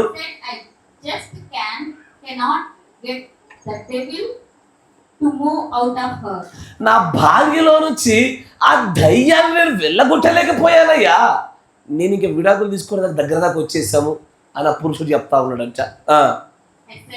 నేను అన్నాను, బ్రదర్, సహోదరుడా, నీవు ఈ విషయంలో తప్పు మార్గంలో వెళ్తున్నావు. నీ ముందు పెట్టబడే యుద్ధంలో తప్పుడైన ఆయుధాలు ఎన్నుకున్నావు. నీ యుద్ధమే తప్పుడైన ఆయుధాలతో చేస్తున్నావు. నువ్వు తప్పుగా నిలబడ్డావు సోదరుడా. నేను అన్నాను, ఎప్పుడైతే ఆమె అట్లా మాట్లాడడం మొదలు పెడతాదో అప్పుడు అను, మంచిది ప్రియమైన దానా, నీ హృదయం దీవించబడును గాక, నా యొక్క తేనె. నీవు ఆమెకు నిజముగానే మంచిదిగా నువ్వు ఆమె పక్షాన ప్రవర్తించి చూడు, అప్పుడు చూడు, అప్పుడు నీవు ఆమె కోసం ఎంతగా చేయగలుగుతావు అప్పుడు చూడు. అంటే నీకు అర్థం కాలేదు ఆయన చెప్పిన సంభాషణ ఏంటంటే, రారా జోక బిట్రా, నిలబడు, రారా ఇక్కడ రారా. ఇటు లూథరన్ తెల్లమ్మాయి, ఈడు ఏం చేసినాను, దొరకబట్టి వాగావా, అరిసావా, వచ్చాయ భాషలు అనగానే దయ్యము నీలోంచి వెళ్ళిపోను కాక అంటున్నాడు ఆయన. ఈ అమ్మాయి మొదలుపెట్టిన ప్రతిసారి ఇతన్ని వ్యంగ్యంగా మాట్లాడినా, ఇతనితో పాటు ఏకీభవించకపోయినా ప్రతిసారి ఏమంటాడు, దగ్గరికి వెళ్తాడు, నీలో ఉన్న దయ్యం వెళ్ళిపోను కాక. అసలే వ్యంగ్యంగా మాట్లాడుతుంది, మొహం మీద చేయబెట్టి దయ్యమా అని పిలిచి ఏమనుకుంటుంది, ఎందుకు వచ్చిన బాధ మళ్ళా వెళ్ళిపోతుంది. ప్రతిసారి మాట్లాడడానికి వచ్చిన ప్రతిసారి ఈయన ఏమంటాడు, ఆమె మొకరించుడు, ప్రభు ఈ దయ్యం వెళ్ళగొట్టాడు. దగ్గరకు వచ్చారు, మీద చేయబెట్టడు, దయ్యమా అంటున్నాడు. ఎందుకు ప్రేమిస్తుంది ఆ పిల్ల? ఆ అమ్మాయి ఇంకెందుకు ప్రేమిస్తుంది? దానికి బదులుగా ఆయన అంచాడు, తెల్లపిల్ల, తెల్లపిల్ల నా ప్రియతమా అని గట్టిగా హగ్ చేసుకొని చూడు, అది కార్యం చేస్తుంది. ఇది కదా నువ్వు వెనుక చేసుకోవాల్సిన ఆయుధము. దీని బదులు ఏ ఆయుధం వాడుతున్నావు? దయ్యమో అంటే నీ సమస్యలు పోవడానికి ప్రార్థన చేయ బ్రదర్ అంటుంటే ప్రార్థన చేస్తున్నా, ప్రార్థన ఎక్కువైంది, ప్రేమ తగ్గిపోయింది. కూర్చో. మీరు ప్రార్థన అనే ఒక ఆయుధాన్ని పట్టుకున్నంత మాత్రం విజయాలు వచ్చేస్తాయి అనుకుంటున్నారు. కానీ అక్కడ దేవుడి యొక్క ప్రవక్త అక్కడున్న వాళ్ళు ఎవరికైనా సరే ప్రార్థన చేసుకొని చెప్పిండా. 2 సందర్భాలు చెప్పా. ఒకడేమో వివాహేతర సంబంధాన్ని కలిగి రెడీ హ్యాండ్ దొరికినోడు ఒకడు, మరొకడేమో భార్య తనతో పాటు కలిసి ఏకీభవించి తనను ప్రోత్సహించే రీతిలో మాట్లాడకపోవడం అనే మాటల దగ్గర ప్రారంభమైన గొడవ కలిగినోడు. ఎక్కడైనా ఇద్దరికి ప్రార్థన చేసుకోని చెప్పిండా. ఎందుకంటే వారి జీవితంలో ప్రార్థన కొరత లేదు, వారి జీవితంలో ప్రార్థనలు ఉన్నాయి, ప్రేమ లేదు, సహనం లేదు. They last they divine love.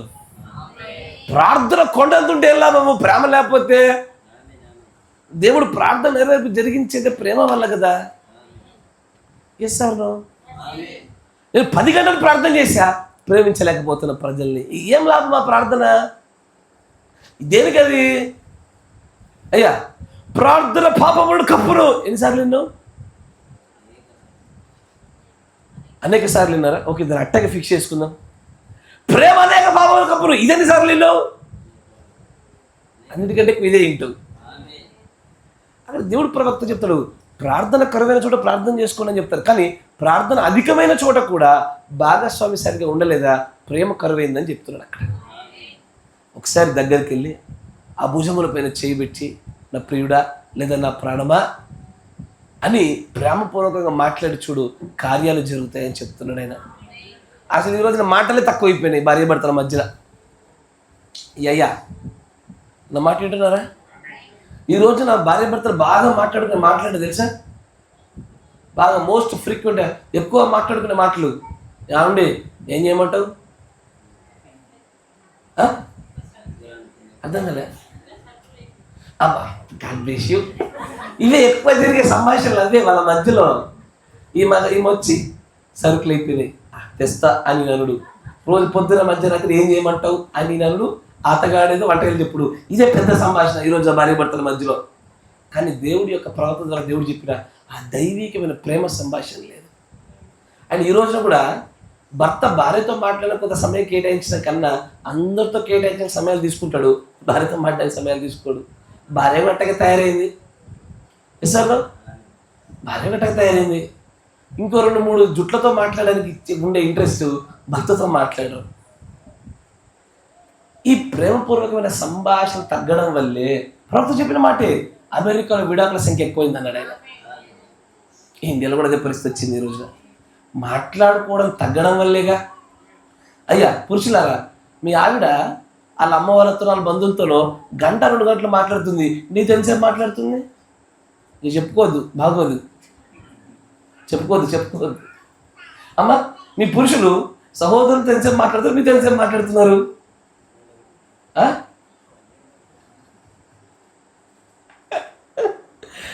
నిజంగానే ఆ ప్రేమపూర్వకమైన సంభాషణే కదా బంధాలు నిలబెట్టేది. దేవుడి ప్రవక్త అసలు నేను మీకోసం ప్రార్థన చేయాలంటే మొట్టమొదటిగా నేను మీతో సహవాసం చేస్తేనే నీ సమస్యలు నేను ఎంపతిగా ఫీల్ అవ్వగలుగుతానని చెప్పాడు ఆయన. అంటే మాట్లాడితేనే కదా సమస్యలు తెలిసేవి. ఆ మాటలే దూరం జరిగాయి అంటే ఆటోమేటిక్గా సహవాసం ఎగిరిపోతున్నట్లే. కరెక్టా కదా? భార్యాభర్తల బంధాలు తెగిపోవడం గల పెద్ద కారణాలు ఇవే. మాట్లాడుకుంటే కనుక భార్యాభర్తలు కనుక ఎక్కువగా పంచుకునే వాళ్ళైతే ఒకరి సమస్యలు ఒకరు ఎంత పెద్ద పెద్ద పాపాలు ఉన్నా సరే క్షమించుకోగలుగుతారు. తర్వాత ఆయన అంటాడు చూడండి, అంటాడు బ్రదర్ బ్రహ్మా మంచిది, సరే నువ్వు చెప్పేది బాగానే ఉంది. ఆమె దగ్గరికి వెళ్ళి నా ప్రియతమా, నా హనీ, నా తోక, నా బంగారం అని మంచిగా పిలుస్తా. ఇంతకీ దయ్యాన్ని ఎట్లా పోగొట్టాలి నేను? నువ్వు చెప్పిన పిలుపు బాగుంది, సంభాషణ బాగుంది, నేను దయ్యాన్ని వెళ్ళగొట్టాలి ఆశపడుతున్నా, ఎలా తీసేయగలుగుతాను? అప్పుడు నేను అన్నాను, బ్రహ్మ గారు వచ్చారు, నువ్వు నేను చెప్పినట్టు చెయ్యి. ఏమని? నీ హృదయంలో ప్రార్థన చేస్తూనే ఉండు. చూడు నేను అన్నాను, దేవుడు మిగిలినంత ఆయన చూసుకుంటాడు. నువ్వు ప్రేమించు, ప్రార్థించు, ప్రభువు చూసుకుంటాడు. కానీ ఇక్కడ ఏమైందంటే క్రైస్తవులకి ప్రార్థనలు ఎక్కువైపోయినాయి, ప్రేమలు స్టార్ట్ కావు. వివాహేతర సంబంధం కలిగి ఏడ ప్రేమ వస్తుంది, ఇంట్లోకి వెళ్ళి అట్లక్కడ బయటకు వస్తుంది. ఎస్ సార్ నో కాదా? అరే మీరు మంచివారు, మీరు వినట్లే. తర్వాత ఆయన నాకు ఫోన్ చేశాడు.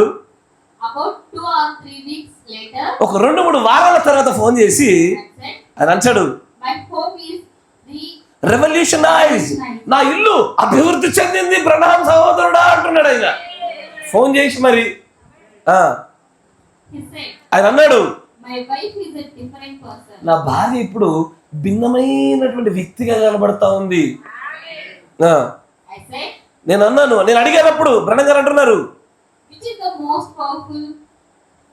ఏది శక్తివంతమైంది? అరవడము, తొక్కడము, గంతులేయడము, చితక తొక్కడమా శక్తివంతమైంది? ప్రేమలో చేతులు చుట్టి అలా పెట్టి మాట్లాడమా ఏది శక్తివంతమైంది సోదరుడా అని ఫోన్లో ఆ బ్రదర్ని అడిగాడు. దేవుడు ప్రేమై ఉన్నాడు.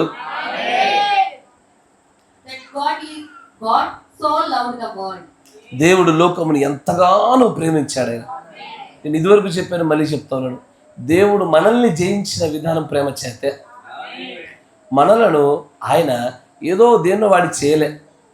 నా మాట వింటున్నారా? యేసు ప్రభు ప్రార్థన చేశారు మన కోసము. ప్రభువా నువ్వు నాకు అప్పగించిన ఈ మంద కోసమని నిన్ను నన్ను గురించి ప్రార్థన చేశాడు ఆయన. కానీ ప్రార్థన మాత్రమే చేయలేదు, ప్రేమించడం మొదలుపెట్టాడు ఆయన. ఎస్ఆర్నో నీకు దేవుడు అంటే ఎందుకు ఇష్టమయ్యాడు? ఏం చెప్తావు? ఆయన ప్రేమలో చేసిన కార్యాలే కారణం. కరెక్టేనా? నిజం చెప్పండి అయ్యా. ఒక మాట ఒకసారి మీరు పరిశీలన చేసుకోండి. బాప్తిసం తీసుకొని చాలా రోజులు అయిందిగా, అయిందా కదా? బాప్తిసం తీసుకున్న తర్వాత కూడా మళ్ళీ పడ్డారా లేదా? ఓకే, తీసుకున్న వెంటనే దేవుడి పట్ల కలిగి ఉన్న ప్రేమ ఎక్కువ ఉందా? ఒక 4-5 సార్లు పడ్డ తర్వాత కూడా చూపిన ప్రేమ ఎక్కువ ప్రేమ అనిపించిందా? పడ్డ తర్వాత. ఎందుకంటే ఆ ప్రేమను ఎక్కువగా రుచి చూడడానికి అవన్నీ కూడా కారకాలైనాయి. నువ్వు ఎక్కువగా ప్రేమను ఎక్కువగా పొందుకుంటే కొలది ఈ రోజున ఒక నిన్ను నన్ను వచ్చి 10 కోట్లు ఇస్తారా క్రైస్తవుని వదలరంటే వదలవు. ఆ ప్రేమను అంతగా రుచి చూశాను. ఒకడు వచ్చి నీ తలపైన గన్ను పెట్టి నువ్వు మారకపోతే చంపేస్తామని అన్న కూడా మనకు కదిలేటట్టుగా లేవు ఈ రోజున. ఎందుకంటే అంత గొప్పగా ఆయన ప్రేమ మనల్ని జయించినది. ఆయన మనల్ని ఎలా జయించాడో అదే రీతిగా మనము ఎదుటి అట్టగా జయించాలా. వాళ్ళు తప్పులు చేస్తారు. నువ్వు చేసినప్పుడు దేవుడు నిన్ను క్షమించలే, నిన్ను భరించలేదా, నిన్ను సహించలేదా, నీకు మళ్ళీ అవకాశం ఇవ్వలేదా? అలాగే మనం కూడా చేయాల్సింది. ఎస్ఆర్లో మనం అలాగే సేమ్ ఆయన మాదిరిగానే అది ఆయుధాన్ని మనం వాడి ఉన్నట్లయితే ఇప్పటికి ఎప్పుడో గొప్ప శక్తివంతమైన జనాంగంగా మలచబడేవారు. ఆయన వాడిన ఆయుధం అది. వివాహేతర సంబంధం ఉన్న చోట ఇదే ఆయుధాన్ని గురించి మాట్లాడతాడు. నీ భార్య నీ మాట వినకుండా ఇష్టం వచ్చినట్టు తిరుగుతుందా? నువ్వు వాడాల్సిన ఆయుధము అదే. నీ ప్రేమ కంటే గొప్పదైన ఆయుధం లేదు. కానీ ఆ ప్రేమ ఆయుధానికి ప్రార్థన తోడవ్వాలా. ఆ సహోదరుడితో బ్రహ్మ చెప్పింది అదే. ప్రార్థనలు కన్నీటి ప్రార్థన చేశారు, ప్రేమలు లేవు. వ్యర్థమే అది. వ్యర్థమే. ఆ ప్రార్థన నీవు ప్రేమించినట్లుగా, నువ్వు సహించి భరించి క్షమించినట్లుగా చేయలేకపోయిందా? జరగదది. నా భార్య నా మాట వినట్లేదయ్యా అని బ్రహ్మం గారి దగ్గర బ్రదర్ వస్తే ఏం చెప్పాడు? నువ్వు ప్రార్థన చేస్తున్నాడు కానీ ప్రేమగా మాట్లాడు ఒకసారి. నా మాటలో ప్రేమ లేదు, నా మాటలో ఆదరణ లేదు, ఎట్లా కార్యం జరుగుద్ది? ఏది శక్తివంతమైంది? ప్రార్థన మాత్రమేనా? అరవడాలు లేదా కాళ్ళు కిందికి అదిమిపెట్టి దబదబ గుద్దడాలా? ఇది కాదు అంటాడు ఆయన. దీనితో పాటు ఆ భుజముల పైన చెయ్యాలని వేస్తూ ప్రేమగా మాట్లాడు అంటాడు ఆయన. అవునా కదా? అయ్యా, ప్రేమతోనే కార్యాలు ఎక్కువ జరిగాయా? ఇస్తారా? ఓ ప్రత్యేకంగా వంట చేయించుకోవాలా? అప్పటికి పొద్దంతా కష్టపడి చేసింది, అప్పుడు ఆ వంట చేయాలా? ఎట్లా చేయిస్తావు అయ్యా? ఎట్లా చేయిస్తావు?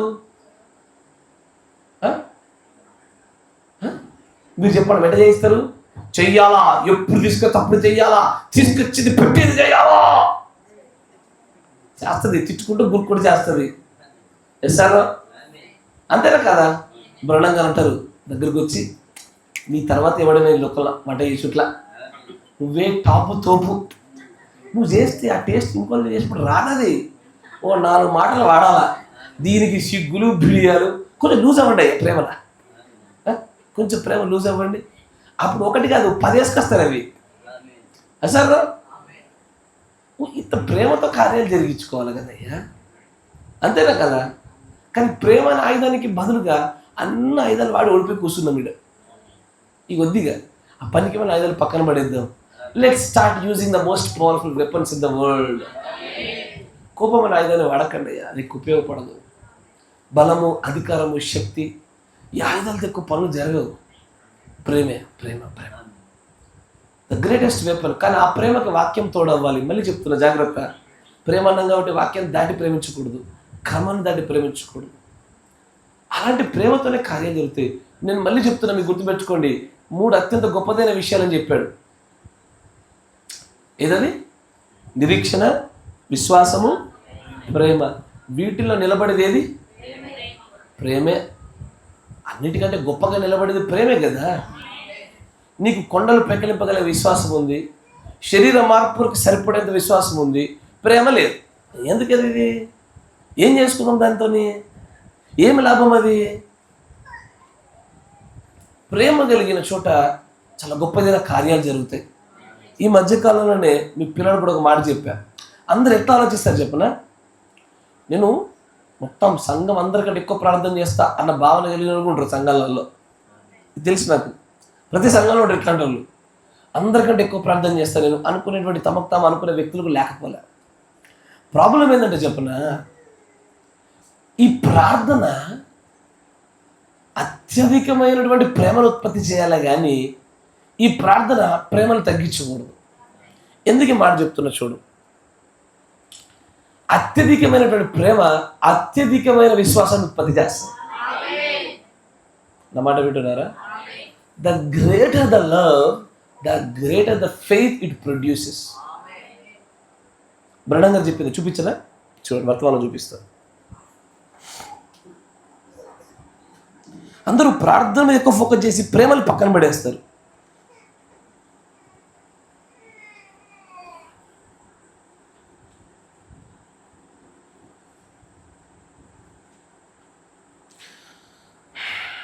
(55-1009)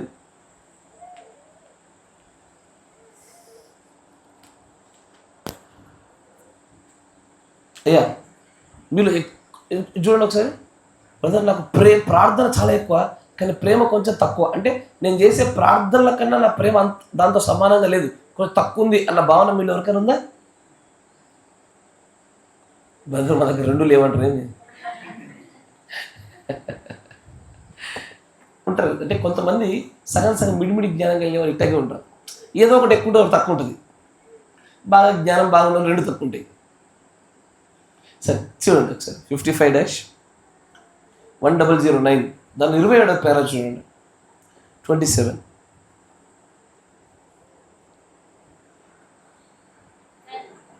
మంచిది నీవు అనొచ్చు, నువ్వు విశ్వాసం కలిగి ఉండడం వల్ల ఏమి లాభం అని అడగొచ్చు. Faith can see my pardon. విశ్వాసము నా పాపాలను కడిగివేయడానికి సంతకాలు పెట్టేదిగా ఉంది. Sure. అవునయ్యా, There's value in faith. విశ్వాసంలో విలువ ఉన్నది. Don't be worried. నువ్వు అలసిపోవద్దు, Don't be scared. నువ్వు భయపడొద్దు, Don't be upset. నువ్వు నిరుత్సాహపడొద్దు. Just have faith and నువ్వు విశ్వాసం మాత్రమే కలిగి ఉండు, విశ్వసించు. And the only way you can have faith, నీవు విశ్వాసము కలిగి ఉండడానికి ఓన్లీ వే, అత్యంత శక్తివంతమైన మార్గం ఏంటో తెలుసా? you have to have love first. ప్రేమను కలిగి ఉంటా మొట్టమొదటిగా. For love చాలు. produce సరే, లవ్ ప్రొడ్యూస్. faith. ఈ లాజిక్ ని పట్టుకోగలిగిన వాడయ్యా నిజంగా క్రైస్తవుడు. 24 గంటలు ప్రార్థన చేస్తున్నా, ప్రజలతో ప్రేమగా మాట్లాడలేకపోతున్నా. ఎందుకు ఆ ప్రార్థన? ఏం ప్రొడ్యూస్ చేసినది?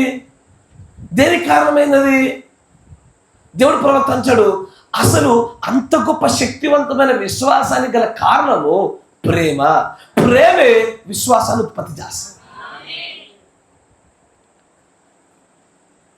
శక్తివంతమైన ఆయుధం అని ఇంతవరకు మనం ఏదైతే మాట్లాడుతున్నాం ఇప్పుడు ప్రేమ అని, దీనికంటే ముందు శక్తివంతమైన ఆయుధం విశ్వాసం మనం మాట్లాడుకున్నాం. గుర్తుందా? మొట్టమొదటిది దేవుడికి అప్పచెప్పుకొనుట, రెండోది పాపాలు ఒప్పుకొనుట, మూడోది పరిశుద్ధాత్మ బాప్తిసము, నాలుగోది విశ్వాసం అని చూస్తాం కదా. ఈ విశ్వాసం అనే ఆయుధం నీ చేతికి రావాలంటే అసలు ప్రేమ అనే ఆయుధం నీ దగ్గర ఉండాలా. ఇస్తారా? అంతేనా కాదా? ప్రార్థించడం వల్ల విశ్వాసం పెరుగుద్దా పెరగదా? పురుషులు చెప్తారు, ప్రార్థించడం వల్ల విశ్వాసం పెరుగుద్దా పెరగదా? అరే పెరుగుద్దిగా. ఉపవాసం చేయడం వల్ల పెరుగుద్దా పెరగదా? భిన్నమైన నిలబడుతుంది నాకు. అయ్యా అమ్మ, ప్రార్థన ఉపవాసాల వల్ల విశ్వాసం పెరుగుద్దా? శరీర మార్పు సరిపడే విశ్వాసం పెరుగుద్దా పెరగదా? అస్సలు పెరగదు. ఎర్ర తల్లులు పెరుగుద్దా? మీకంటే ముందు అలాగే పేపర్ లీక్ అయింది. చూడండి, 55-0113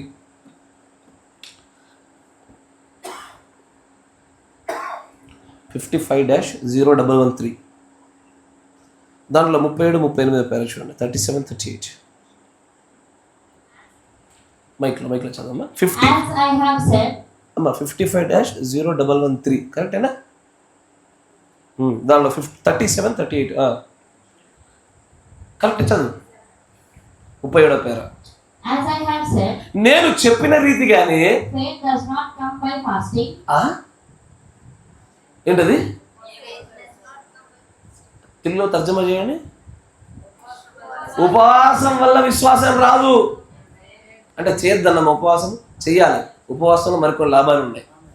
తర్వాత faith does not come by praying, ప్రార్థన చేయడం వల్ల, reading book, అరే కాదు, ప్రార్థన చేయడం వల్ల విశ్వాసం రాదు. పుస్తకాలు చదవడం వల్ల అంటే పుస్తకాలు చదవడం తప్ప కాదు, దానివల్ల లాభాలు ఉన్నాయి. ప్రార్థన చేయడం వల్ల లాభాలు ఉన్నాయి. ఇక్కడ బ్రహ్నం గారు ఆ యవనస్తుడికి ఆ కారణం చెప్పడానికి గల కారణం చూడండి. నా భార్య నా మాట ఇంట్లేదయ్యా, అయ్యా నా భర్త నన్ను ఉద్దేశిపోదాం అనుకుంటాడు, తన పరిచయాన్ని పాడు చేసుకుందాం అనుకుంటాడు. ఆయన ఏం చేయాలా అంటే నువ్వు ప్రార్థన చేస్తున్నావా? ప్రార్థన చేయకుండా ఎందుకుంటాం? క్రైస్తవుడు అన్న తర్వాత సమస్యలు వస్తే మొట్టమొదటి వాడు చేసేదే ప్రార్థనే. కానీ వీరికి ఏమి లోపమైంది? వారిలో కొదవగున్న వాటి బ్రహ్నంగా చెప్తారు, ప్రేమిస్తున్నావా? ఆ ప్రేమను ఆయుధాన్ని వాడావా? ప్రార్థన అయితే చేశావు, కానీ ప్రార్థన వల్ల విశ్వాసం రాదు, ప్రేమ వల్ల విశ్వాసాలు వస్తాయి అని అంటాడు. You cannot get faith by praying, by fasting. ప్రార్థన ఉపవాసాలతో విశ్వాసాలు రావు. విశ్వాసాలు అత్యంత బలవంతంగా పెరిగేదే. The only way for you to have faith is to have love first. ప్రేమ లేకుండా విశ్వాసం అనేది ఉత్పత్తి కాదు. శక్తివంతమైన ఆయుధము, నా దగ్గర విశ్వాసం ఉంది, నా విశ్వాసం చేత కొండలు కదిలిస్తా, నా విశ్వాసం చేత వాతావరణ పరిస్థితులు మారుస్తా, నా విశ్వాసం చేత రోగాలు పోగొడతా. ఇంతకీ ప్రేమ ఉందా? లేదు. ప్రేమ లేని ఏ విశ్వాసం నీ దగ్గర ఉంది? ప్రేమ లేకుండా నీ దగ్గర విశ్వాసం లేదు.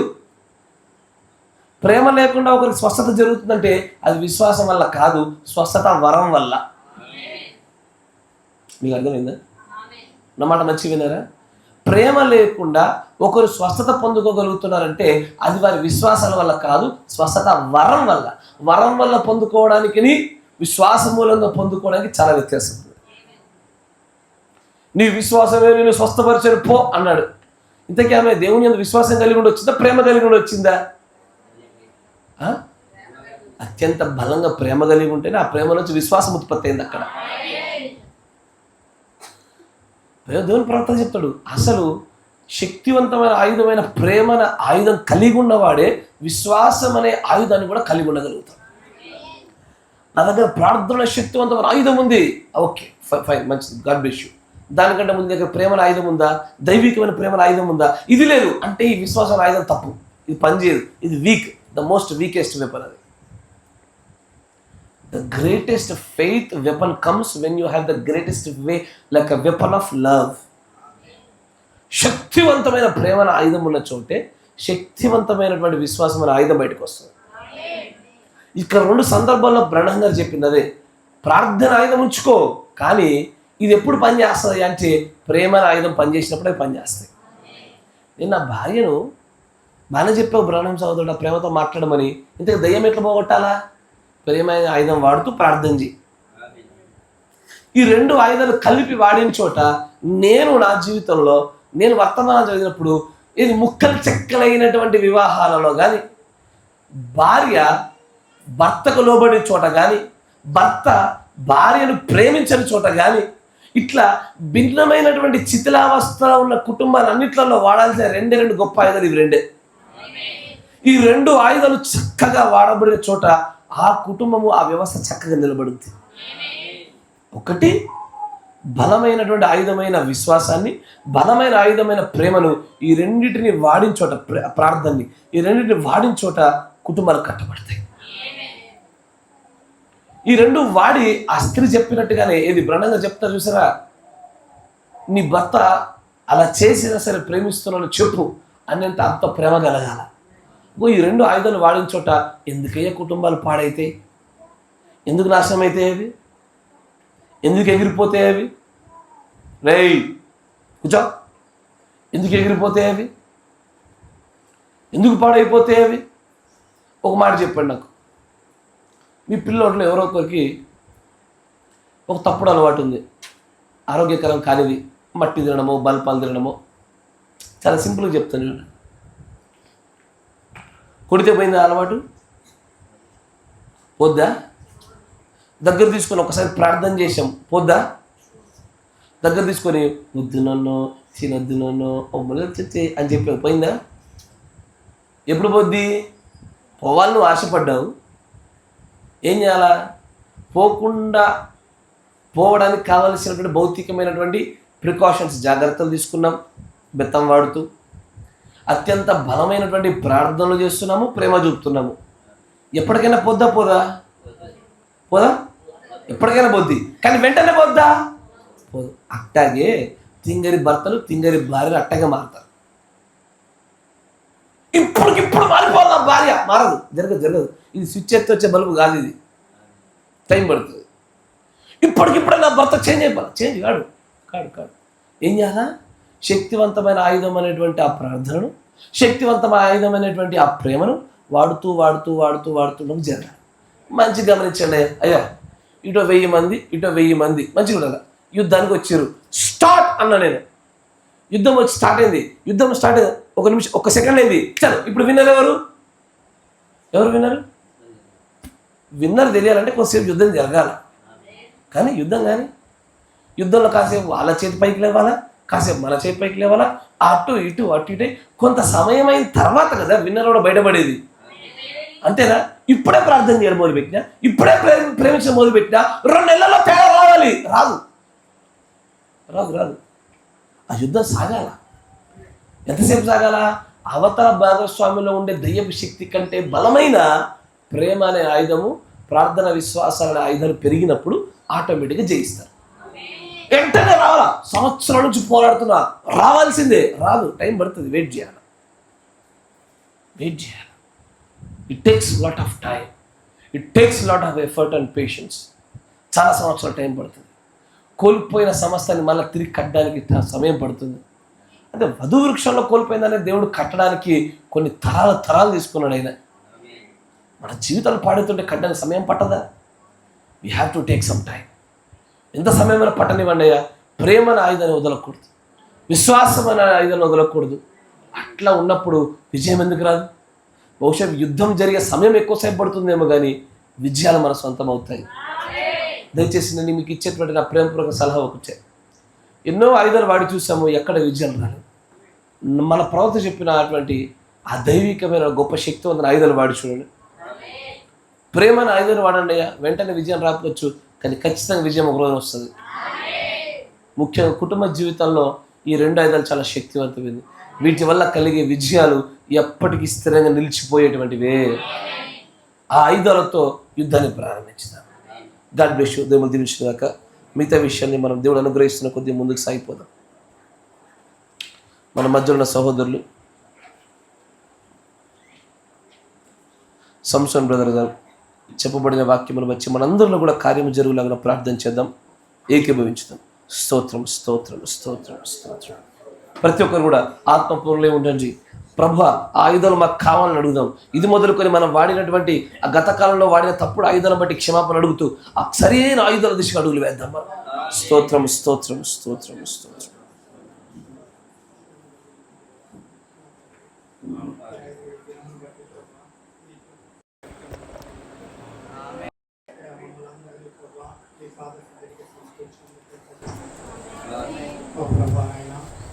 సన్నిధిలోకి నుంచి ప్రభావ అయ్యా నా తండ్రి చక్కటి సంగతులను ప్రభావ అయ్యా చక్కటి ఉపదేశాన్ని వినడానికి అయ్యా మా జీవితాలను సరిదిద్దుకోవడానికి, మా నడతలను సరిదిద్దుకోవడానికి, మా కుటుంబాలను కట్టుకోవడానికి నీవు ఇచ్చిన ఈ ఉపదేశాన్ని బట్టి వందనాలు. లోకము పోరాడినట్లుగా మేము పోరాడేవాళ్ళం కాదు. పౌలు గారు చెప్పినట్లుగా మా ఆయుధముల తీరిన సంబంధం ఎందుకు కాదు. అయ్యా నా తండ్రి ఇదిగో దేవుని ఎదుట దుర్గముల పడద్రోసాలినటువంటి శక్తివంతమైన ప్రభావ మీ సేవకుని ద్వారా సెలవిచ్చున్నాము. అయ్యా నా తండ్రి ఎటువంటి ఆయుధాలను మేము కలిగి ఉండాలో మేము ఈ దాసుని ద్వారా మాట్లాడుతున్నాము. ఇదివరకు ఎన్నో సంగతులు మేము వింటూ ఉన్నాము. అయ్యా వాడి గురించిన అవగాహన కానీ ప్రభావ నేను వాడి గురించినటువంటి ఉపదేశం కానీ మేము కొద్ది మాత్రం అనుకుంటూ ఉన్నాము. స్పష్టమైనటువంటి సంగతులు మేము చూస్తున్నాము. వీటిని మేము సరిగ్గా ప్రభావ హృదయపూర్వకంగా సమర్పణతో మేము వాడినట్లయితే నిజముగా దైవికమైన విషయాలు మేము కలిగి ఉంటాము. అయ్యా నిజముగా అవి ఖచ్చితంగా ప్రభావ ప్రతి ఒక్కరి జీవితము అక్షరాల కట్టబడినట్టు లేకంటే ప్రభావనైనా ఇదిగో వీటి వెనకాల ప్రభావనైనా నీ కార్యములు గొప్పవి. అయ్యా నీ వాక్యములకు నా ప్రభావనైనా నీ హస్తము నిత్యముగా తోడే ఉంటుంది. మా ప్రభావనైనా ఎన్నో జీవితముల ప్రభావ సరైన వివేచన లేక ఆలోచన లేక ప్రభావ చెదిరిపోయి ఉన్నాయి ప్రభావ.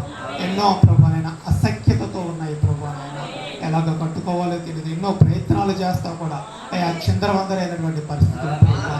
ఆయన నా తండ్రి దైవికంగా కూడా నిజంగా ప్రార్థన ద్వారా కూడా ప్రయత్నించినటువంటి ప్రయత్నాలు ఎంతో మంది సరిచూచి ఉంటారు ప్రభావ. నిజంగా సహోదరుడు ప్రభావ అయ్యగోనైనా తన భార్య ఎద్దకు వచ్చి దయమా వెళ్ళిపోమని ప్రభావ మాట్లాడుతూ ఉన్నటువంటి పరిస్థితి అయ్యా నా తండ్రి. కానీ అయ్యా నీ దాసుడు ప్రభావనైనా ప్రేమ ద్వారా దయ్యములు వెళ్తాయని చెప్పి ఆ దైవికమైన ప్రేమ ద్వారానే ప్రభావనైనా అలివి కానటువంటి దున్నపోతులను సైతము ప్రభావ లోబడి ఉన్నవి ప్రభావ. అయ్యా నేను ఎంతో బాధాకరమైనటువంటి తేనెటీగలను కూడా అయ్యా ప్రేమ చేత వాటితో మాట్లాడినప్పుడు ప్రభావ అవి దేవుని చూపెట్టావు. ఓ ప్రభావ నిజంగా ప్రేమ ఎంతో శక్తివంతమైన ఆయుధమే. అయ్యా నీ గొప్ప ప్రేమే కలవరిగిరిలో మా కొరకు ప్రాణము పెట్టి ప్రభావ ఇదిగో నా తండ్రి పాపములో ప్రభావనైనా మురికిలో రోతలో జీవిస్తున్నటువంటి మమ్మలను ప్రభావ అయ్యా ఇదిగో కడిగినటువంటి ముత్యముల వలె ప్రభావ అయ్యా నా తండ్రి మమ్మల్ని తీర్చిదిద్దినది ప్రభావ. అయ్యా నువ్వు జగత్ పునాది వేయబడక మునిపే నువ్వు మమ్మల్ని ప్రేమించున్నావు. ఆ ప్రేమ ప్రభావనైనా మా కొరకు ప్రాణము పెట్టినంతగా నేను బలవంతము చేస్తున్నాను ప్రభావ. ఇదిగో ఆ ప్రేమే ప్రభువనైనా నా తండ్రి ఇదిగో పాపములో చిక్కబడి ఉన్న మమ్మల్ని ఎతికేలాగా చేసి ఉన్నది ప్రభావ. ఇదిగో ప్రభువనైనా నిజంగా ఆ ప్రేమే ప్రభువనైనా మా జీవితం అంతా వెంటాడుతావో ప్రభువ. పాపము నుండి మమ్మల్ని బయటకు తీసి ఉన్నది, ఈ లోక సాంగత్యాల నుండి మమ్మల్ని బయటకు తీసి ఉన్నది, ఊరికి మాలిన్యాల నుండి అవినీతి నుండి మమ్మల్ని బయటకు తీసి ఉన్నది ప్రభావ. నిజంగా మేము ఎంతో చెడిపోయిన వారము ప్రభా. కానీ నా తండ్రి ఇప్పుడు ప్రభా దీవెనకరమైనటువంటి సంగతులు మేము వింటూ, ఓ ప్రభా శుభకరమైనటువంటి సంగతులు వర్తమానాలు మేము వింటూ మా జీవితాలను కడుక్కోవడానికి, యేసుక్రీస్తులు మేము కట్టుకోవడానికి ప్రభా ఆ గొప్ప ప్రేమే ప్రభా నాయన నేను బలవంతము చేసి ఉన్నది ప్రభా. మాలో ఉండి ప్రభా నాయన నీ ప్రేమే ఓ ప్రభా నీ ఆజ్ఞలు వినేలాగా, ఓ ప్రభా నీ ఆజ్ఞలకు లోబడేలాగా, అయ్యా నీ వెంట నడిచేలాగా మమ్మల్ని బలవంతం చేస్తున్నది కూడా నీ ప్రేమే. ఓ ప్రభా ఇరుపక్షములా ఈ ప్రేమ వర్ధిల్లుతున్నా ప్రభా. నీ ప్రేమకు సమానమైన ప్రేమ మేము కలిగి ఉండడానికి కూడా మాకు సహాయం చేయండి. ఓ ప్రభా నాయన బుద్ధి కలిగిన కన్నికలమై ఉండి ప్రభా నాయన ఈ మాట లెక్క అంతరార్థమున ప్రభా ఆ ఆత్మను మేము పొందుకోవడానికి, ఆ ఉద్దేశాలను మేము పట్టుకోవడానికి సహాయం చేయండి ప్రభా. అయ్యా ఇదిగో మానవుని మనసుతో కాక నా తండ్రి, అయ్యా నాయన పరిశుద్ధాత్మ వలన జ్ఞాన వివేకములు కలిగిన ప్రభా నీ మాటలను పట్టుకొని ప్రభా మా నడకలను ప్రభా నాయన అయ్యా శుద్ధి చేసుకోవడానికి ప్రభా నాయన అయ్యా సరైన క్రియలు మేము కనుగొనడానికి సహాయం చేయాలి. అయ్యా ప్రభా నాయన యొక్క వర్తమానములు మా హృదయంలో మీరు విత్తి ఫలింపచేయండి. ఓ ప్రభా విని విడిచిపెట్టి వారిమే ఉండకనైనా దీనిని సాధన చేస్తూ ప్రజలుగా మేము ఉండాలి ప్రభా. అయ్యా ప్రార్థన ద్వారా ప్రభా నాయన నా తండ్రి అయ్యా నాయన హృదయములను దీనికి ప్రభా నాయన మేము ఇచ్చిన వారిమే దీన్ని సాధన చేయడానికి సహాయం చేయండి ప్రభా. ఏదో మాటతో కాదు నా తండ్రి, ఓ ప్రభా నాయన ఇది క్రియ ద్వారా విశ్వాసం ద్వారా ప్రభా నాయన అయ్యా ఈ ప్రేమను ప్రభా నాయన మేము ప్రయత్నించడానికి సహాయం చేయాలి ప్రభా. అయ్యా ఇక్కడ వింటున్నటువంటి సంగతులు మా తలల మీద నుంచి ప్రభా అయ్యా మా ప్రక్కల నుంచి పోనివ్వకుండా ప్రభా అది మా హృదయంలోనికి చేర్చబడడానికి, అది నిజముగా ఫలించుటకు కృప చూపున ప్రభా. ఏదో ప్రభా వినోదాల కొరకు మేము ఇక్కడికి వచ్చి ఉండలేదు ప్రభా. నీ ప్రజలు నిన్ను ప్రేమించి ఇక్కడ ఏదైనా నువ్వు మాట్లాడతావని, దేవుని ఎదురు ఏదైనా మేము పొందుకుంటామని ఆయా ప్రయాసాలతో ఇరుకులు ఇబ్బందులతో నా ప్రభునైనా వాటన్నిటిని త్రోసిపుచ్చుకొని నీ ప్రజలు ఎదురు వచ్చినారు ప్రభా. అయ్యా వచ్చినందుకు ప్రభునైనా అయ్యా మా ప్రభునైనా మా ప్రయత్నాలు మా ప్రయాసాలు ఎంత మాత్రం నిష్ప్రయోజనం కాలేదు. జీవనకరమైన వాక్యాలను నువ్వు మాకు ఇచ్చి ఉన్నావు ప్రభా. అయ్యా ఈ విధంగా మాట్లాడుతున్నందుకు నీకు కృతజ్ఞతలు నా తండ్రి. ఇప్పుడు ప్రభా ప్రేమ చేత ప్రభునైనా అయ్యా బంధము కలిగి ఉన్నటువంటి ఈ సహవాసం ఇంకా బలపడడానికి, ఓ ప్రభునైనా ప్రేమలో మేము నీ యొక్క ప్రేమలో ఇంకా మేము ఫలభరితం కావడానికి సహాయం చేయండి. ఈ ప్రేమ ద్వారా ప్రభునైనా మర్మాలను మేము చూడడానికి సహాయం చేయండి, ప్రత్యక్షతలు పొందుకోవడానికి సహాయం చేయండి. ఆ రహస్యములన్నీ ఈ ప్రేమలోనే విప్పబడుతుంది. ఈ ప్రేమలో మేము వేరు పారి ప్రభా భరించుటకు పిల్లలందరినీ కూడా దయగలిగిన హస్తాలకు అప్పచెప్పుకుంటున్నాం. మేము ఎంతో బలహీనము మా తండ్రి, కేవలం నీ కృపే మాకు ఆధారం. అయ్యా మా జీవితాల్లో ఎన్నో ఒడిదుడుకులు ప్రభా కింద పడుతూ లేస్తూ ఉంటున్నాము మా ప్రభు. అయ్యా నా తండ్రి ఆయనను నువ్వు కట్టగలుగుతావని, అయ్యా నా నడకలను గుద్దుతావని, మాకు నూతన బలాన్ని నువ్వు ఇస్తావని, ఓ ప్రభునైనా ఏ శరీర మార్పు కొరకు అయితే ప్రభునైనా నీ నిత్య సౌహాసన కొరకు మేము శరీర మార్పును కోరుకుంటున్నాము ప్రభు. అయ్యా నా తండ్రి ఎన్నడూ తొలగిపోయి నీ సన్నిధి కొరకు మేము శరీర మార్పును కోరుకుంటున్నాము ప్రభు. అయ్యా నా తండ్రి ప్రభువైనా కాలమే లేనటువంటి ఆ స్థితిలో ప్రభు నీ సహవాసాన్ని మేము ఆశిస్తూ ఉన్నాము. ఓ ప్రభువైనా అందుకొరకే శరీర మార్పు, అందుకొరకే ప్రభువైనా అయ్యానైనా నీతికరణ, శుద్ధీకరణ, పరిశుద్ధాత్మ బాప్తిస్మం ఇవన్నీ నువ్వు ప్రభువైనా నీతో ఏకత్వంలోనికి ప్రభువైనా మాకు తోడే ఉండి నడిపించిన ప్రభు. అయ్యా నా తండ్రి నీ పరిచయం కూడా నువ్వు దీవించి బలపరచండి ప్రభు. మహిమ ఘనత ప్రభావాలు నీకు ఆరోపిస్తూ మా తండ్రి నీ చిత్తమే మాలో సంపూర్ణంగా జరిగించమని నీకు ఆరోపిస్తూ నీ ప్రార్థన ప్రతి తప్పిదాన్ని, ప్రతి దోషాన్ని ప్రభు నా హృదయాంతరంలో ప్రతి వేషధారితనాన్ని క్షమించి ఆయన నీ సత్యమును నీ వాక్యమును మనం ప్రతిష్ఠించమని వేడుకుంటూ అయ్యా నీకే ఆ పెళ్ళికొచ్చు యేసుక్రీస్తు నామములో ప్రార్థించాలని వేడుకుంటున్నాను. పరిశుద్ధాత్ముడా, సర్వశక్తి సంపన్నుడా, ఇంతవరకు కూడా మేము చేస్తున్నటువంటి యొక్క ఆత్మీయమైన యుద్ధములో మేము వాడవలసినటువంటి గొప్పదైనటువంటి ఆయుధాలను ముందు పెట్టి ఉన్నారు. మాకు తెలిసి తెలియకుండా గతకాల జీవితంలో తప్పుడైన ఆయుధాలు వాడిన దయచేసి మమ్మల్ని క్షమించండి. కానీ ఇది మొదలుకొని నీ యొక్క శక్తి చేత, నీ ఆత్మ చేత ప్రతి సందర్భంలో కూడా మేము వాడవలసిన ఆయుధాలనే వాడినట్లుగా సహాయం దయచేయండి. మా శత్రువును మా ముందు పెట్టబడుతున్న సందర్భాలలో ఏ ఆయుధాన్ని వాడాలో దాన్ని వాడకుండా నాయన తప్పుడు ఆయుధాన్ని ఎన్నుకున్నప్పుడు ఎన్నిసార్లు మేము ఓటమిని ఎదురు చూసామో ఇది మొదలుకొని మా జీవితంలో అలాంటిది జరగకుండా ఉండేలాగున కేవలం ప్రభ నీ చేత మాత్రం అప్పచెప్పబడుతున్నటువంటి ఆ సరి అయిన ఆయుధాల చేత మా జీవితంలో విజయాలు మేము చూడాలని ఆశపడతా ఉన్నా. దయచేసి ప్రభ కృప చూపండి. మా అందరిపైన కూడా నాయన నీ పరిశుద్ధాత్మ అభిషేకమును కుమ్మరింపచేయండి. కంటికి కన్ను, పంటికి పన్ను, కత్తికి కత్తి మేము ఎన్నడూ పట్టుకోకుండా మీరు మా కోసం ఇచ్చినటువంటి ఆ గొప్పదైన శక్తివంతమైన ఆయుధాల చేత మాత్రమే మేము ముందు కొనసాగించబడలాగిన సహాయం దయచేయండి. ప్రేమ చేత ఈ సృష్టిని కూడా పరిపాలించవచ్చు అనే విషయాన్ని నీ ప్రవక్త ద్వారా మేము చూసాం ప్రభు. అలాంటి గొప్ప శక్తివంతమైన కార్యాలు మా జీవితంలోనూ మేము చూడాలని ఆశపడతా ఉన్నాం ప్రభా. మేము ఎక్కడైతే పడితేమో అక్కడ మరల లేచి నిలబడులాగిన, ఎక్కడైతే ఓటమిని గురించి మేము చవి చూసి ఉన్నామో అక్కడ మరల విజయం అయినా ఆ గొప్పదైనటువంటి శక్తివంతమైన విజయాన్ని మేము చూచలాగున మమ్మల్ని అందరినీ జ్ఞాపకం చేసుకోండి. నీ ప్రియమైనటువంటి పిల్లలు విన్న ఈ కొద్ది మాటలు వీరి హృదయాల్లోని ఆయన భద్రం చేయబడుతూ నిజంగా వీరిని శక్తివంతులుగాను విజయవంతులుగా తీర్చిదిద్దులాగా సహాయం దయచేసి ప్రభా. వీరు చేసినటువంటి ప్రయాణాల్లో కూడా మీరు తోడుగా ఉండినారు. తిరిగి వీరి యొక్క సంగృహాలకు చేయబోతున్న ప్రయాణాల్లో కూడా ఎలాంటి ప్రమాదాలు జరగకుండా క్షేమకరంగా వీరు చేరులాగా కృప చూపండి ప్రభా. సహాయం తెచ్చండి. మా మధ్యలో అనేకులు లేకుండా ఉన్నారు, వారిని క్షమించండి నాయన. దీవెన్ బ్రదర్ యొక్క కుటుంబాన్ని కూడా జ్ఞాపకం చేసుకోండి. సహోదరి కుటుంబాన్ని అంతటి మీరు అభిషేకించి మీరు ఆకర్షించమని ప్రార్థిస్తా ఉన్నాను ఆయన. హన్మకొండ, వరంగల్, హైదరాబాద్ ప్రాంతాల్లో ఉన్న ప్రతి ఒక్కరిని కూడా జ్ఞాపకం చేసుకోండి. ఆ సాయంపేటలో ఉన్నవారేమి, కమ్మరిపల్లిలో ఉన్నవారేమి, నిజామాబాద్లో ఉన్నవారేమి, ప్రతి ఒక్కరిని కూడా మీరు నాయన బోధనలో ఉన్నవారినేమి ప్రతి ఒక్కరిని కూడా మీరు జ్ఞాపకం చేసుకోండి. గడియ అత్యంత సమీపంగా ఉన్నది కనుక నాయన ఎంతపాటు ఏ క్షణమో కూడా తెలియదు ప్రభా.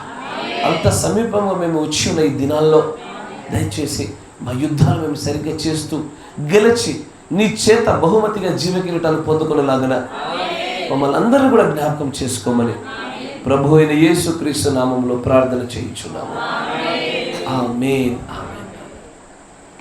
Praise the Lord. God bless you. దేవుడు మిమ్మల్ని అందరినీ దీవించును గాక.